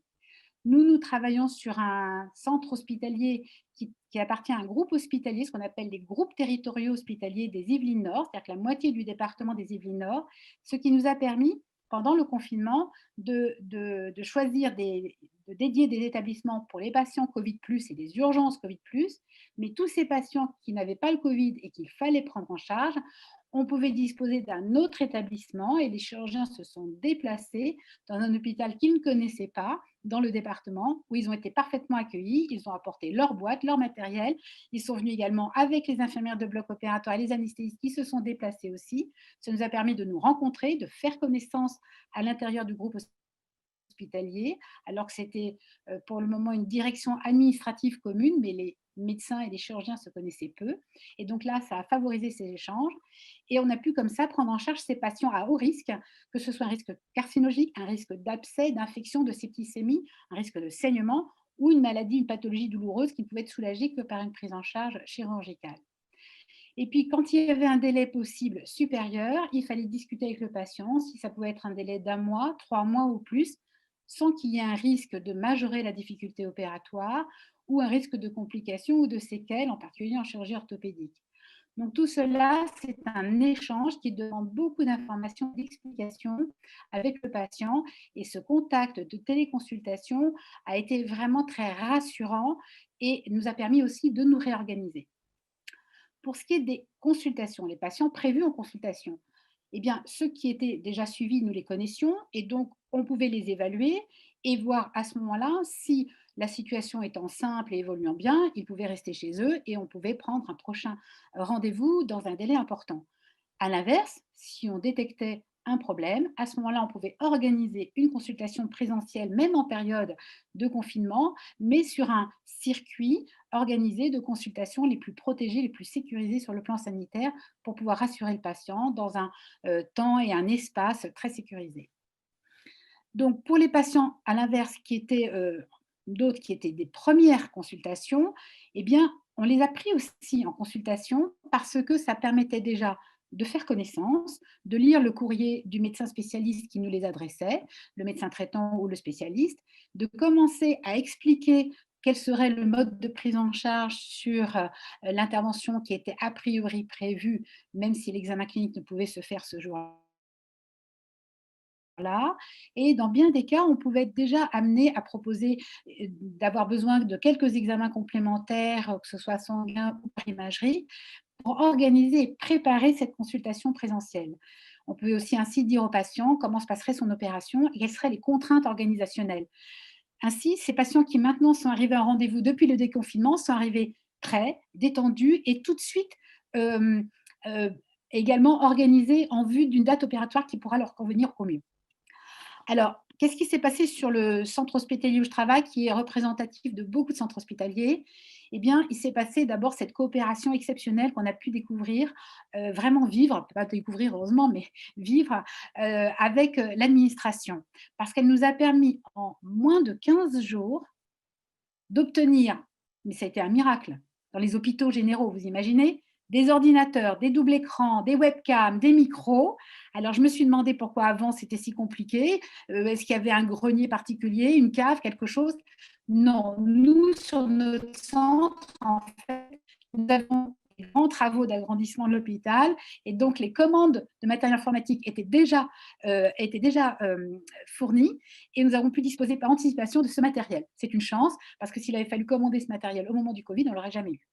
Donc, on avait le matériel, après, on avait aussi la formation. Et il a fallu former non seulement les médecins demandeurs, c'est-à-dire tous les médecins, chirurgiens, anesthésistes, tout le monde était intéressé, mais également les secrétaires médicales pour nous accompagner dans l'enregistrement et l'organisation de ces consultations. On disposait alors de 2 systèmes, de 2 plateformes, celle de l'Île-de-France, de l'ARS, qui était le système Hortif, et puis également déjà de Doctolib, parce que c'est le système qui avait été mis en place avant le confinement par le service de gynéco-obstétrique pour les prises de rendez-vous, et puis beaucoup de chirurgiens, certains chirurgiens ayant une activité privée utilisaient déjà ce logiciel pour leurs consultations. Donc on avait 2 systèmes, mais c'est le système Hortif dans lequel tout le monde a été formé pour ces téléconsultations dans la période Covid. Et en parallèle, il y a eu un comité de pilotage qui nous a accompagnés et qui a fait régulièrement donc un travail d'évolution de ces consultations et qui nous a rendu il y a eu un comité de pilotage avec un retour d'expérience au 17 septembre que je vais vous transmettre ici. Alors voici, donc le GHT, c'est un groupement hospitalier de 7 centres hospitaliers, dont 3 de chirurgie, médecine et obstétrique, c'est-à-dire Poissy-Saint-Germain, Meulan et Mantes pour les Yvelines Nord. Et les données chiffrées, les voilà. Donc vous avez le centre hospitalier de Poissy, le centre hospitalier de Mantes et le centre hospitalier de Meulan-les-Mureaux. Et vous voyez qu'entre le 19 mars et le 20 août, on était à 0 consultation avant, on est passé à 3650. Voilà. Donc, c'est un chiffre brut. Et on voit très bien aussi les périodes, comment avril et mai, ça a été en pleine accentuation. Et puis, ça a rediminué franchement en juillet et août, mais ça n'a pas disparu. C'est en train de se transformer. Alors, là, c'était le système Hortif. Et sur le système Doctolib, on a exactement la même évolution. Également, un total de 3650 consultations, donc moitié-moitié sur les 2 systèmes. Alors, toutes les spécialités ont téléconsulté. Vous voyez que l'anesthésie avait vraiment une participation importante et tout particulièrement pour l'obstétrique. Et puis, il y a eu 20% de participation par les chirurgiens, ce qui représente finalement la même proportion de consultations que hors période Covid, finalement, et hors téléconsultation. Donc, il n'y a pas eu une chute libre des consultations. Elles ont pu être honorées d'une autre façon grâce à la téléconsultation. Alors, quels sont les avantages, quels sont les inconvénients au jour d'aujourd'hui? Eh bien, les avantages, c'est ce contact qu'on a pu avoir avec le patient, qui est rassuré et qui sait qu'il peut nous recontacter aussi selon ce système-là et redemander un rendez-vous de téléconsultation. La satisfaction, elle est partagée, ça vous l'avez largement entendu dans les conférences précédentes, et par le patient et par les soignants. On a une traçabilité dans le dossier que la consultation téléphonique, elle était un petit peu dans le vide. Et puis, il y a derrière cette téléconsultation une facturation par l'établissement. Les inconvénients, eh bien, c'est surtout au niveau, d'une part, de la charge actuellement du travail supplémentaire pour le secrétariat médical. En tout cas, c'est ce qui se passe pour notre centre hospitalier, parce qu'il faut préenregistrer le patient, il faut passer d'un logiciel dans l'autre pour le dossier médical et dans un autre logiciel encore pour la facturation. Donc, tout ça, c'est un travail qui est en cours pour essayer de simplifier et de décharger ce travail. Mais c'est vrai qu'il y a un partenariat avec le secrétariat médical qui est plus fort que dans les consultations habituelles. Il y a souvent, sur certaines plateformes, cela dépend, des difficultés d'échange des documents qu'on finit par renvoyer par courrier ou par mail parce que ce n'est pas tout à fait au point. Et puis surtout, il y a 15 à 20% d'échecs de connexion, aussi bien avec le système Ortif qu'avec le système Doctolib, essentiellement parce qu'on a des zones blanches assez importantes, et puis chacun peut avoir des soucis d'informatique, que ce soit du côté patient ou de notre côté. Dans ces cas-là, on a fait ce qu'on appelle une consultation téléphonique maintenant, puisque la téléconsultation visuelle est bien supérieure. Alors aujourd'hui, que va devenir cette téléconsultation et demain? Alors vite surtout, parce que le temps nous presse. Alors là, on arrive sur le sujet un petit peu original, c'est la téléconsultation post-opératoire. Comme vous le savez, plus d'un patient sur deux est opéré en mode ambulatoire, et j'essaie de passer en... Ouais, ça marche. Donc, plus d'un patient sur deux est opéré en mode ambulatoire, ou même 2 sur 3 en hospitalisation très brève de 2 à 3 jours. Et la question qui se pose, c'est le patient qui va rentrer chez lui et à domicile. On sait que c'est au bout de 3 à 5 jours qu'il va commencer à s'inquiéter de beaucoup de choses. Donc, il y a une enquête qui a été faite avec l'ARS Île-de-France sur la chirurgie ambulatoire pour connaître les besoins médicaux des patients en post-opératoire à leur retour à domicile. Il est très rapidement apparu que l'appel du lendemain n'était pas très pertinent, puisque les patients au lendemain même vont souvent assez bien, mais qu'en revanche, entre J3 et J7, les ennuis commencent parce que les patients reprennent une vie active et réalisent à ce moment-là qu'ils sont un peu perdus dans la prise en charge et leur prise de médicaments en particulier, et vont rappeler à ce moment-là très facilement l'établissement, mais surtout très difficilement arriver à la personne qu'ils ont besoin de rencontrer, c'est-à-dire leur chirurgien. Les principales raisons étant la prise en charge de la douleur ou l'aspect de la cicatrice, parfois des saignements. Vous pouvez suivante, s'il vous plaît. Alors, on s'est rendu compte que cela dépendait des spécialités, mais que plus de 20% des patients avaient besoin de contacter une structure médicale, et qui ne contactaient l'hôpital dans la moitié des cas, mais dans l'autre moitié, ils allaient déranger un médecin traitant qui ne connaît pas cette chirurgie, ou bien leur infirmière qui n'est pas forcément apte à répondre à toutes ces questions. Donc, entre J3 et J5, il y a un vrai contact qu'il faut essayer de rétablir avec le patient. Diapo suivante, s'il vous plaît. Alors, on s'est aperçu que cette consultation entre J5 et J7, que j'ai mis en place depuis la reprise de l'activité chirurgicale, permettait de rassurer le patient très rapidement, permettait que ce patient préparait ses questions, et donc on pouvait régler aussi bien des problèmes administratifs d'arrêt de travail ou d'ordonnance, mais également voir s'il avait développé une complication ou s'il était en train de poser un problème, qu'il fallait à ce moment-là le convoquer. Et ça permettait aussi, s'il allait très bien, au contraire, de programmer une intervention présentielle dans un délai beaucoup plus important, et c'est ce qui risque de nous arriver maintenant, qu'il va falloir, dans cette deuxième vague, probablement déprogrammer ou reprogrammer de façon précise. L'avantage pour le chirurgien, donc, c'est d'avoir cette rencontre avec ce patient, de lui réexpliquer l'intervention qu'il a eue et de réajuster éventuellement le traitement. Tout cela ne doit pas faire oublier que c'est avant tout basé sur l'importance du livret d'information qui a déjà été remis avant l'intervention et qui sera relu et éventuellement réexpliqué lors de cette consultation.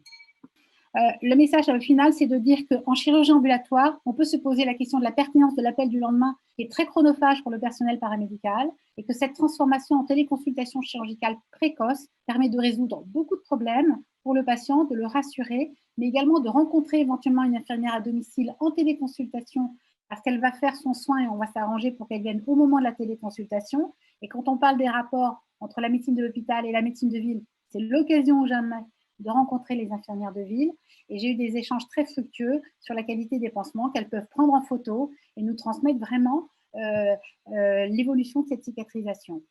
Ensuite, on pourrait se poser la question de faire une étude sur l'évaluation de cette consultation post-opératoire qui permettra de délester un peu nos consultations trop chargées et d'ouvrir de la place pour les nouveaux patients qui ont besoin d'être vus dans un délai plus proche. Voilà, donc ça c'était l'essentiel de ce message un peu original pour cette consultation post-opératoire dans le cadre de la chirurgie ambulatoire ou de courte durée. Bien, grand merci, et on voit bien la capacité, on voit bien la capacité d'adaptation des chirurgiens. On dit toujours un chirurgien sait tout faire, et donc maintenant on en a la preuve. Alors, sans transition, et puis parce que Madame Lagré nous a parlé justement de tous ces éléments de télésoins, je passe la parole à Madame Aude Quesneau, donc pour nous parler de la télékinésithérapie. Donc à vous, en 10 minutes, et pratique. Oui, bonjour à tous. Donc, on va aborder la télékinésithérapie, qu'on appelle aussi la télérééducation, et on va le faire à partir de l'expérience du printemps et à partir de quelques données internationales. La question qui s'est posée en fait au printemps et en urgence était de savoir en fait comment on allait pouvoir poursuivre la continuité des soins en kinésithérapie sur des patients opérés, alors que ces patients étaient soit sortis extrêmement précocement des services de médecine physique et de rééducation, ou que ces patients étaient passés directement des services de chirurgie à la maison. Vous vous en souvenez, à cette époque, les cabinets de kinésithérapie avaient été fermés et le Conseil national de l'ordre avait préconisé qu'on prenne à domicile les patients soit fragiles, soit qui ne pouvaient avoir d'interruption de soins. Alors, c'était un petit peu compliqué à mettre en place puisque sur les 90 000 kinés qui travaillent en France, il y a 15% de salariés, 80% de libéraux et 3% de libéraux qui exercent uniquement à domicile. L'autre souci qu'on a tous connu, c'était quand même une pénurie importante de matériel. Et enfin, le troisième point, c'est que les patients avaient peur ou appréhendé et on préférait se mettre aussi à un moment donné en retrait par rapport à ce qu'on pouvait proposer. Alors, comment c'est organisé? Pour les patients hospitalisés qui avaient de la rééducation et qui étaient Covid, ils ont été pris en charge classiquement dans les unités Covid. Et en tout cas, notre expérience à l'hôpital de la Porte Verte à Versailles, c'est qu'on a mis en place extrêmement rapidement la télékinésithérapie à la demande des patients essentiellement. Alors, on a fait des choses assez simples, c'est-à-dire qu'on a utilisé Doctolib. Le patient recevait un lien chez soi, il se connectait sur Zoom. Alors, au début, les patients se connectaient sur leur téléphone et assez vite, en fait, ça s'est un petit peu amélioré. On a pu travailler avec leur ordinateur ou avec des tablettes. Alors, comment ça se passe? Le kinésithérapeute est là, un stagiaire en l'occurrence, voit le patient en direct à son domicile et on propose des séances d'exercices qu'on aurait fait en présentiel et en corrigeant le patient et en l'aiguillant sur ce qu'il peut faire. L'avantage aussi, c'est qu'on utilise le matériel du domicile. Ça veut dire que le patient, en dehors de ces séances qui sont de l'ordre de 2 à 3 séances par semaine, a un programme d'exercice à réaliser de manière autonome ou avec son conjoint ou avec un membre de la famille au moins 2 fois par jour. Alors, bien sûr, l'accord du patient a toujours été demandé à l'oral. On n'a enregistré aucune séance, c'était un peu rapide et un peu vite, on ne savait pas trop comment faire. Et par contre, on a tracé systématiquement dans le dossier du malade les objectifs de la séance ou le bilan réalisé au cours de ces séances. Alors, les textes sont arrivés un petit peu après. Donc, en gros, pour les kinésithérapeutes, il y a une quinzaine d'actes qui ont été autorisés, qui sont remboursés à 100% par la Sécu. Pathologie orthopédique, déviation du rachis chez l'enfant, les pathologies rhumatismales, les pathologies telles que l'hémiplégie, les problèmes respiratoires et les affections neurologiques. Alors, en gros, nous, dans notre expérience, les patients qui ont été rééduqués en télékinésithérapie, c'était essentiellement des arthroplasties, soit de hanches, soit de genoux, des arthroplasties d'épaule, des fractures, membres supérieurs ou membres inférieurs, et des rachis opérés. Je vous disais qu'il y avait 2-3 séances par semaine, 45 minutes, 30 à 45 minutes, et un programme évolutif d'exercice qui était réalisé de manière autonome par le patient 2 fois par jour, en dehors des séances de télékinésithérapie. Alors, on n'a pas beaucoup de chiffres sur ce qui s'est passé en kinésithérapie en France, en tout cas, je ne les ai pas retrouvés. Et par contre, j'ai essayé de voir un petit peu ce qu'avaient fait nos amis canadiens qui ont souvent de l'avance sur nous et qui nous ont proposé des choses extrêmement intéressantes. Donc, j'ai repris les travaux qu'avait fait le professeur Toussignan à l'université de Sherbrooke et il a étudié donc les résultats obtenus après des séances de télékinésithérapie comparées à des séances traditionnelles. Il y a eu 208 patients qui ont été opérés d'une prothèse de genou, 104 ont bénéficié de la kinésithérapie classique et 104 de télékinésithérapie. Et alors, à notre grande surprise et un peu à notre désarroi, on s'est rendu compte que les résultats étaient absolument identiques, tant sur le gain en extension qu'en flexion au niveau du genou, sur la force musculaire et sur des indices de qualité de vie ou des indices fonctionnels. C'était des auto-questionnaires remplis par le patient qui sont les questionnaires de Koss ou de Gomack. Donc, intéressant pour les patients, surprenant pour notre profession parce que c'était une vraie première, c'était les consultations au printemps. Alors, d'autres domaines d'application un peu plus confidentiels à ce jour, c'est les programmes de rééducation, d'autorééducation après chirurgie du sein, c'est la femme, où là encore, on s'aperçoit que sur les premiers résultats, même si les études sont en cours, la qualité de vie sont nettement améliorées par la télékinésithérapie. Les Canadiens sont allés un petit peu plus loin que nous, c'est-à-dire qu'ils ont également, par ce système, commencé à rééduquer les insuffisances cardiaques ou les problèmes cardiaques, ce qu'on n'a pas eu l'autorisation de faire en France, parce qu'on n'a pas débuté. Et la seule particularité, c'est que là, le kinésithérapeute avait aussi, en mode synchrone, en télékinésithérapie synchrone, accès à la fréquence cardiaque et à la saturation du patient. Et les Canadiens ont mis un système en place aussi que je trouve intéressant, sur lequel on n'est pas encore prêt, c'est un protocole d'urgence à la maison pour ces situations un peu à risque, où le patient peut être suivi et coordonné par l'établissement qui a prescrit la prise en charge de rééducation. Alors, dans les outils actuels, on a le mode direct ou synchrone qui est celui qui a été utilisé, je dirais, exclusivement par les kinésithérapeutes au moment du Covid, avec une transmission en temps réel, une correction en temps réel des exercices et des évaluations régulières. Je crois qu'elle a été utilisée de façon un peu indifférenciée, Zoom, WhatsApp ou FaceTime. Le mode indirect ou asynchrone, où là, il y a une interface, n'a pas été utilisé à ce jour, pas de façon nette en tout cas. Les patients, de temps en temps, ont eu des capsules d'exercice ou des tutos d'exercice à réaliser seuls de façon autonome, mais sans vraiment interaction avec un professionnel, ce que je trouve un petit peu light, je vais dire, comme prise en charge. Alors, on est toujours sur le principe du patient au bon endroit au bon moment pour sa prise en charge. Et je pense qu'il y a encore des questions qu'on doit se poser. C'est aller très vite. Les questions qu'on peut se poser, c'est l'accessibilité visuelle et audio des patients. C'est l'alphabétisation numérique des patients et des aidants, qui est encore un point peut-être à développer. C'est nous, l'évaluation clinique qu'on arrive à faire à distance. On n'y est pas habitué. Est-ce qu'il faut être un peu plus formé et sensibilisé pour vite déterminer les drapeaux rouges qui vont nous amener à renvoyer le patient au chirurgien ou au prescripteur assez rapidement. C'est bien sûr l'accord du patient qui est une priorité. Nous l'avons eu jusqu'à présent à l'oral sans autre démarche. Et comme je vous le disais, ce qui me paraît intéressant, c'est peut-être ce protocole d'urgence à développer à la maison dans certaines situations un petit peu à risque. Alors, en conclusion, je pense que cette première expérience en télékinésithérapie au printemps a été quelque chose d'assez positif et assez bénéfique.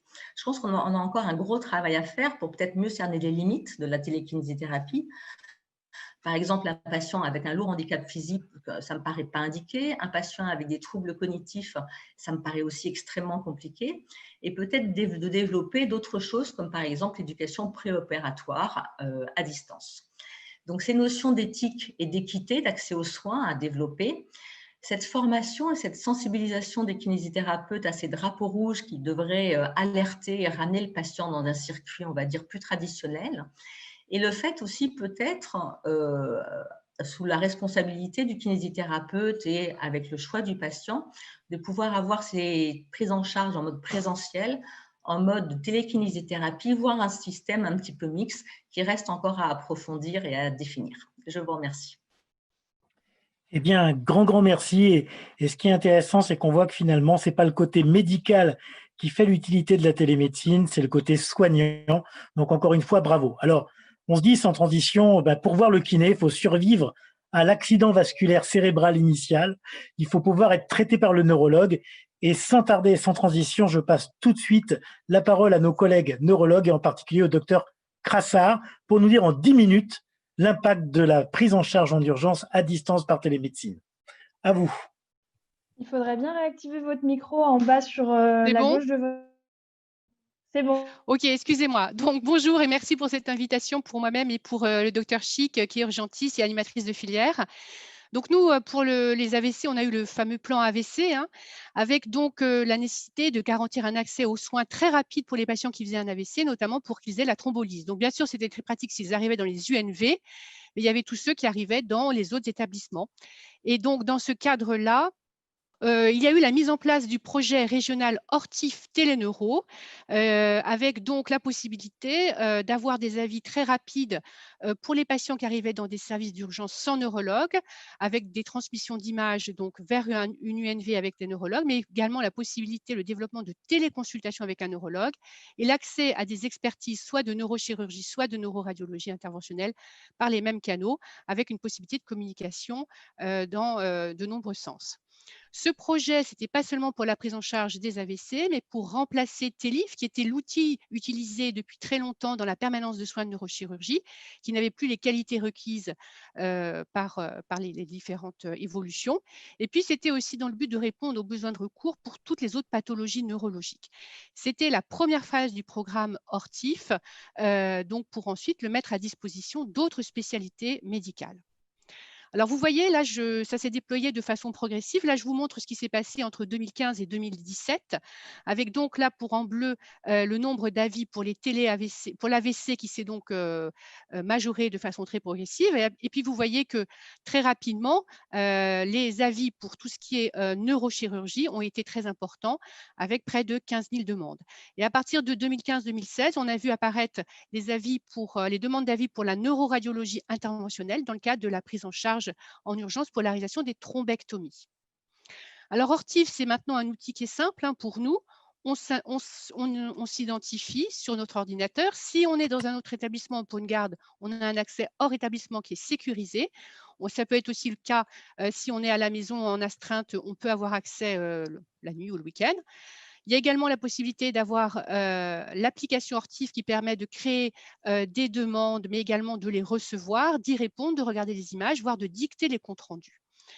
En pratique, on crée un télédossier, on demande par exemple un avis neurochirurgical ou un avis pour un AVC, ou bien tout simplement on veut un transfert d'image. Si on demande un avis, on remplit quelques données pour que le recevant puisse avoir les descriptions cliniques. Actuellement, Ortif en neurologie, donc ça répond vraiment à l'expertise neurologique avec des avis qui sont donc en neuroradiologie, en neurochirurgie, sur un transfert d'image seul, la neuroimagerie, mais également avec des visioconsultations, notamment pour les AVC et pour des pathologies qui sont moins urgentes. C'est vraiment un appui à la permanence de soins en neurochirurgie. Avec, vous voyez ici là, les services de neurochirurgie en rouge qui sont dans Paris Intramuros et dans la petite couronne, avec donc tout l'accès des services d'urgence avec ces centres d'expertise. Mais c'est aussi des possibilités de RCP dans nos spécialités et possibilités de staff entre établissements. Alors, un petit focus sur la visioconsultation. Donc, le patient est aux urgences, il est examiné par l'équipe des urgentistes, il y a la caméra qui le filme et cette image arrive dans l'unité neurovasculaire où le neurologue peut examiner le patient éventuellement s'il a besoin et peut voir les images et donc prendre des décisions urgentes de thrombolyse ou de thrombectomie. En pratique, en visio, où on en est dans la région. Donc ça, je vous montre les résultats d'une enquête qui avait été menée par Karima Chic et par le docteur Céline Bellem, qui est l'animatrice de filière pédiatrique dans la région. Et vous voyez que donc toutes ces UNV ont Ortif, mais dans la plupart, ils avaient également la visioconsultation, donc la possibilité de communiquer avec les services d'urgence des allers-retours. Et vous voyez que sans surprise, ces réseaux de téléconsultation se sont beaucoup développés en grande couronne, avec notamment l'UNV de Meaux et l'UNV du CHSF. Alors, cette enquête avait également identifié des points forts et des points faibles. Donc, point fort, c'est un accès facile, un transfert d'images, une traçabilité, un problème d'accès à un aspect médico-légal très important, et puis quand même quelques points faibles, avec notamment la lenteur du chargement des images. Donc maintenant, je propose à Karima Chic de vous présenter l'expérience du CHSF. Bonjour à tous et merci pour l'invitation. L'essentiel a été dit par Isabelle Crassard. Donc, je suis Karima Chic, l'animatrice de la filière AVC du CHSF, Centre hospitalier sud-francilien à Corbeil. L'essentiel a été dit par Isabelle Crassard. Moi, je passe un peu à l'action et ce qui se passe sur le terrain.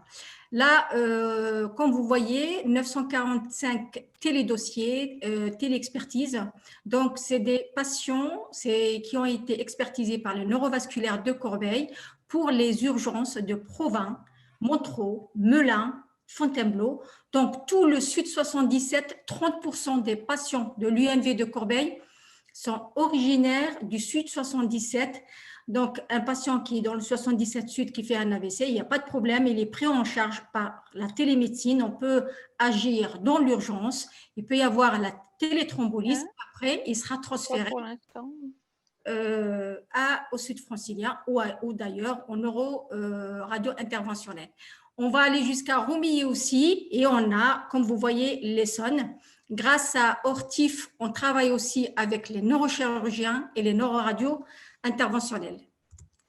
Alors, sur le terrain, comment que ça se passe? On a entendu transfert d'image, on a entendu aussi téléexpertise. Vous savez que par certains AVC, surtout la fosse postérieure, l'examen est difficile et quand l'urgentiste il se retrouve avec un examen difficile, et ben, grâce à la visioconsultation, on peut apporter une expertise et une prise en charge spécialisée et on passe à l'image, à la visio.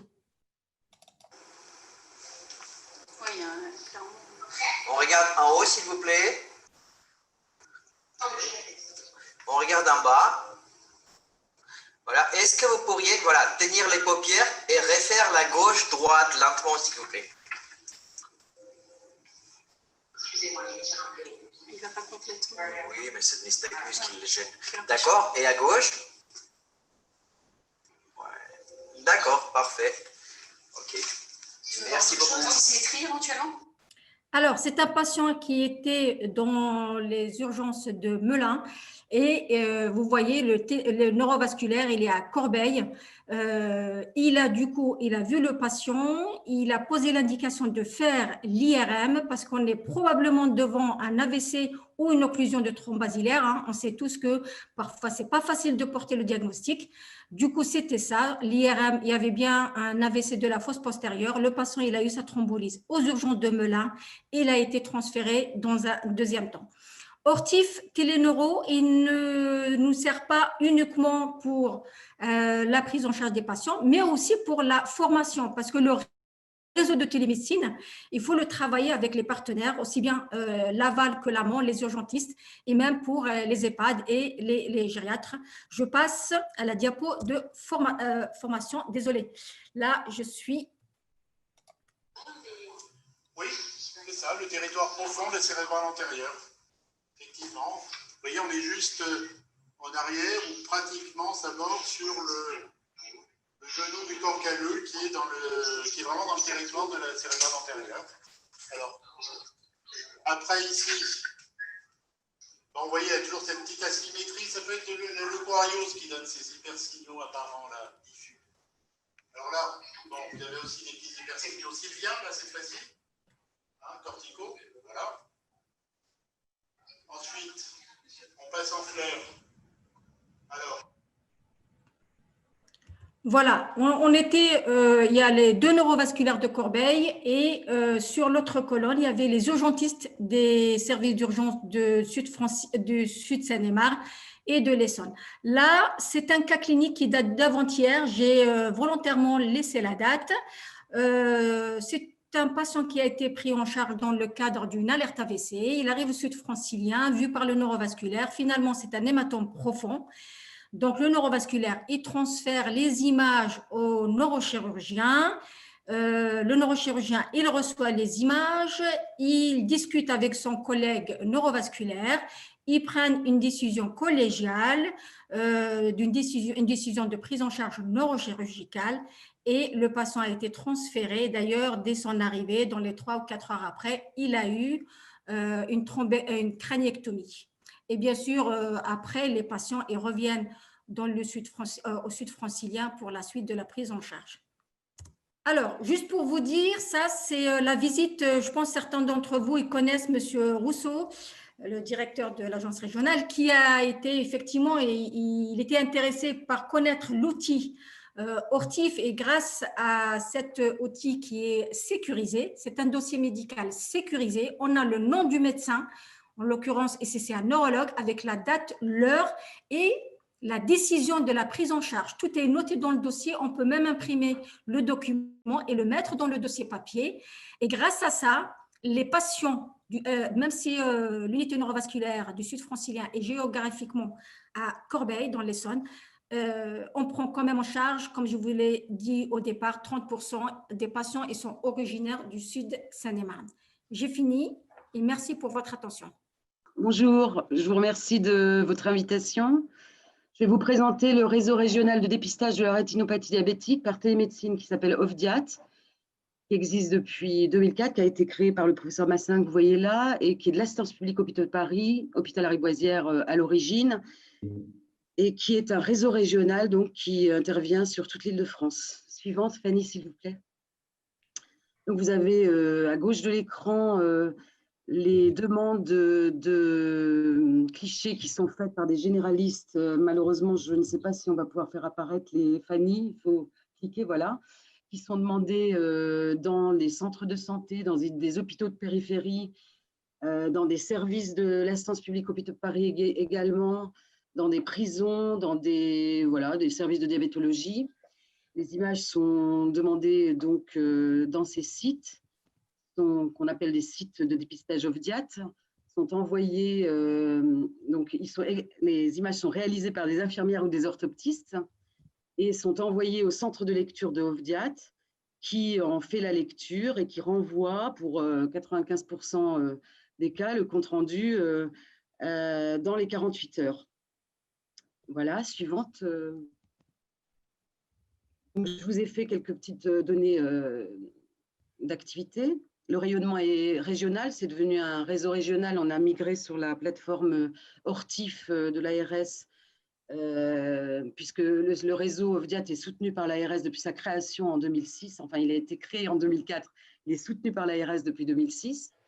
Et avant le soutien par l'ARS et non, plutôt avant la migration sous Ortif, on avait un hôpital de Dreux qui était hors région. Bon, alors on l'a maintenu pour ne pas les exclure.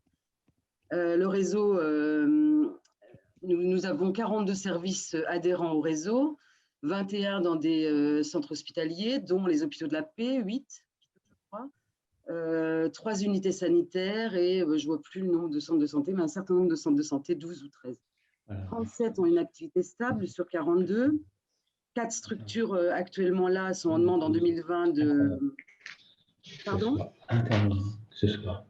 4 sont en demande d'adhésion en 2020, dont un tome. Suivante. Passionné et convaincant. Je vous ai mis une carte de la répartition dans tous des 42 sites dans toute l'île de France. On peut passer, Fanny, s'il vous plaît. Quelques données quantitatives. En 2019, nous avons fait 16 962 examens. Donc, les clichés, je parle des examens, pas des images, parce qu'il y a 4 fois plus d'images. Donc, les clichés et les examens et la lecture, hein, évidemment. En activité cumulée de 2004 à décembre 2019, on a fait 204 924 actes. Donc, ça fait à peu près 800 000 images. Suivante. Donc, vous avez là l'augmentation, non, vous avez là le nombre d'actes depuis 2004, date de la création du réseau OFDIAT. Aujourd'hui, on est à peu près 16 000 actes. Bon, 2020 sera une année un peu particulière, mais on est à peu près à 16 000, 17 000 actes et 40 sites à peu près. Suivante, Fanny, s'il vous plaît. Donc là, on arrive, ça c'est l'activité cumulée depuis 2004, on arrive à plus de 200 000, 205 000, je pense, en 2020. Quelques données qualité. On a un programme qualité robuste, éprouvé, effectif. Il a été… il existe depuis le début. C'est un programme qualité qui existe pour les clichés, la réalisation des clichés par les personnels non médicaux, mais également pour la lecture. En 2019, 96% des comptes rendus sont envoyés dans les 48 heures. 96 sur 17 000. Hein. Ouais, la concordance entre lecteurs, ça c'est le programme qualité pour les lectures est de 87%.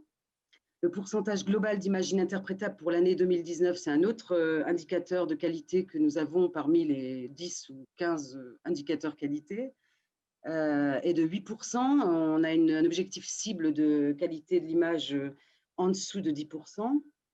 Les professionnels des sites transmettent un haut taux de… Pardon.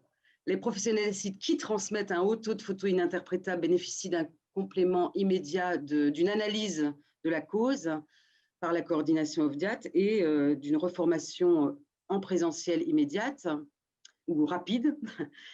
On est SOHortif depuis 2017, donc il y a une hotline dédiée. Il y en avait une aussi avec Evolucare d'ailleurs, je crois. On évalue aussi la satisfaction du patient. Donc en 2019, c'est 98% des patients étaient globalement satisfaits par la conduite de leur examen. Et Ofdiat, avec sa base de données, a servi de base pour la création de Oftai, qui est un logiciel d'entraînement par algorithme, donc intelligence artificielle, développé depuis 2015 et référencé en 2019. J'avais mis quelques données médicales, diagnostiques. On va peut-être passer, je ne pense pas que ce soit le sujet aujourd'hui.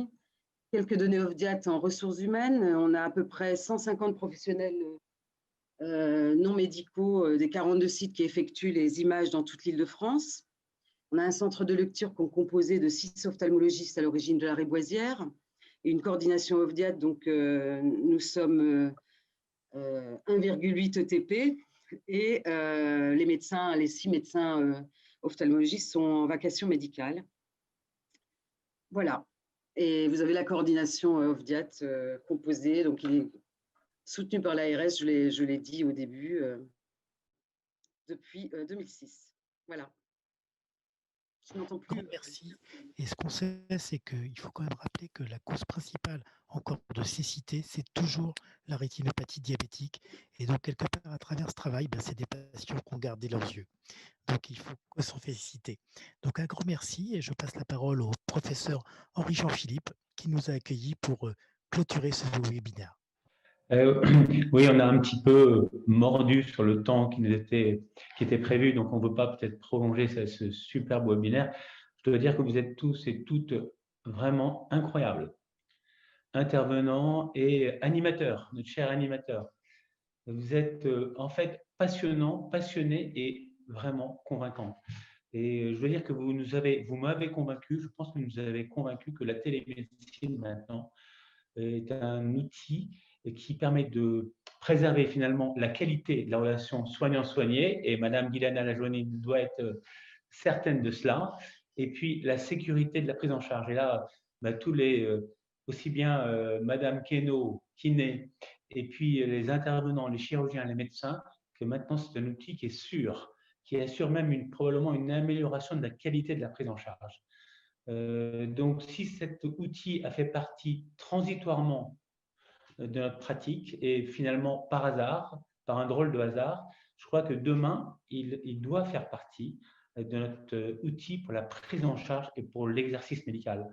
Donc, vraiment, merci à vous toutes, à vous tous. Sachez que ce webinaire a été enregistré et qu'il sera rediffusé la semaine prochaine sur vos réseaux. Ça peut être très bien sur l'Ordre des kinés, ça peut être très bien sur l'Académie francophone de la télémédecine, ça peut être sur l'instance publique et en fait tous vos réseaux, il est à votre disposition.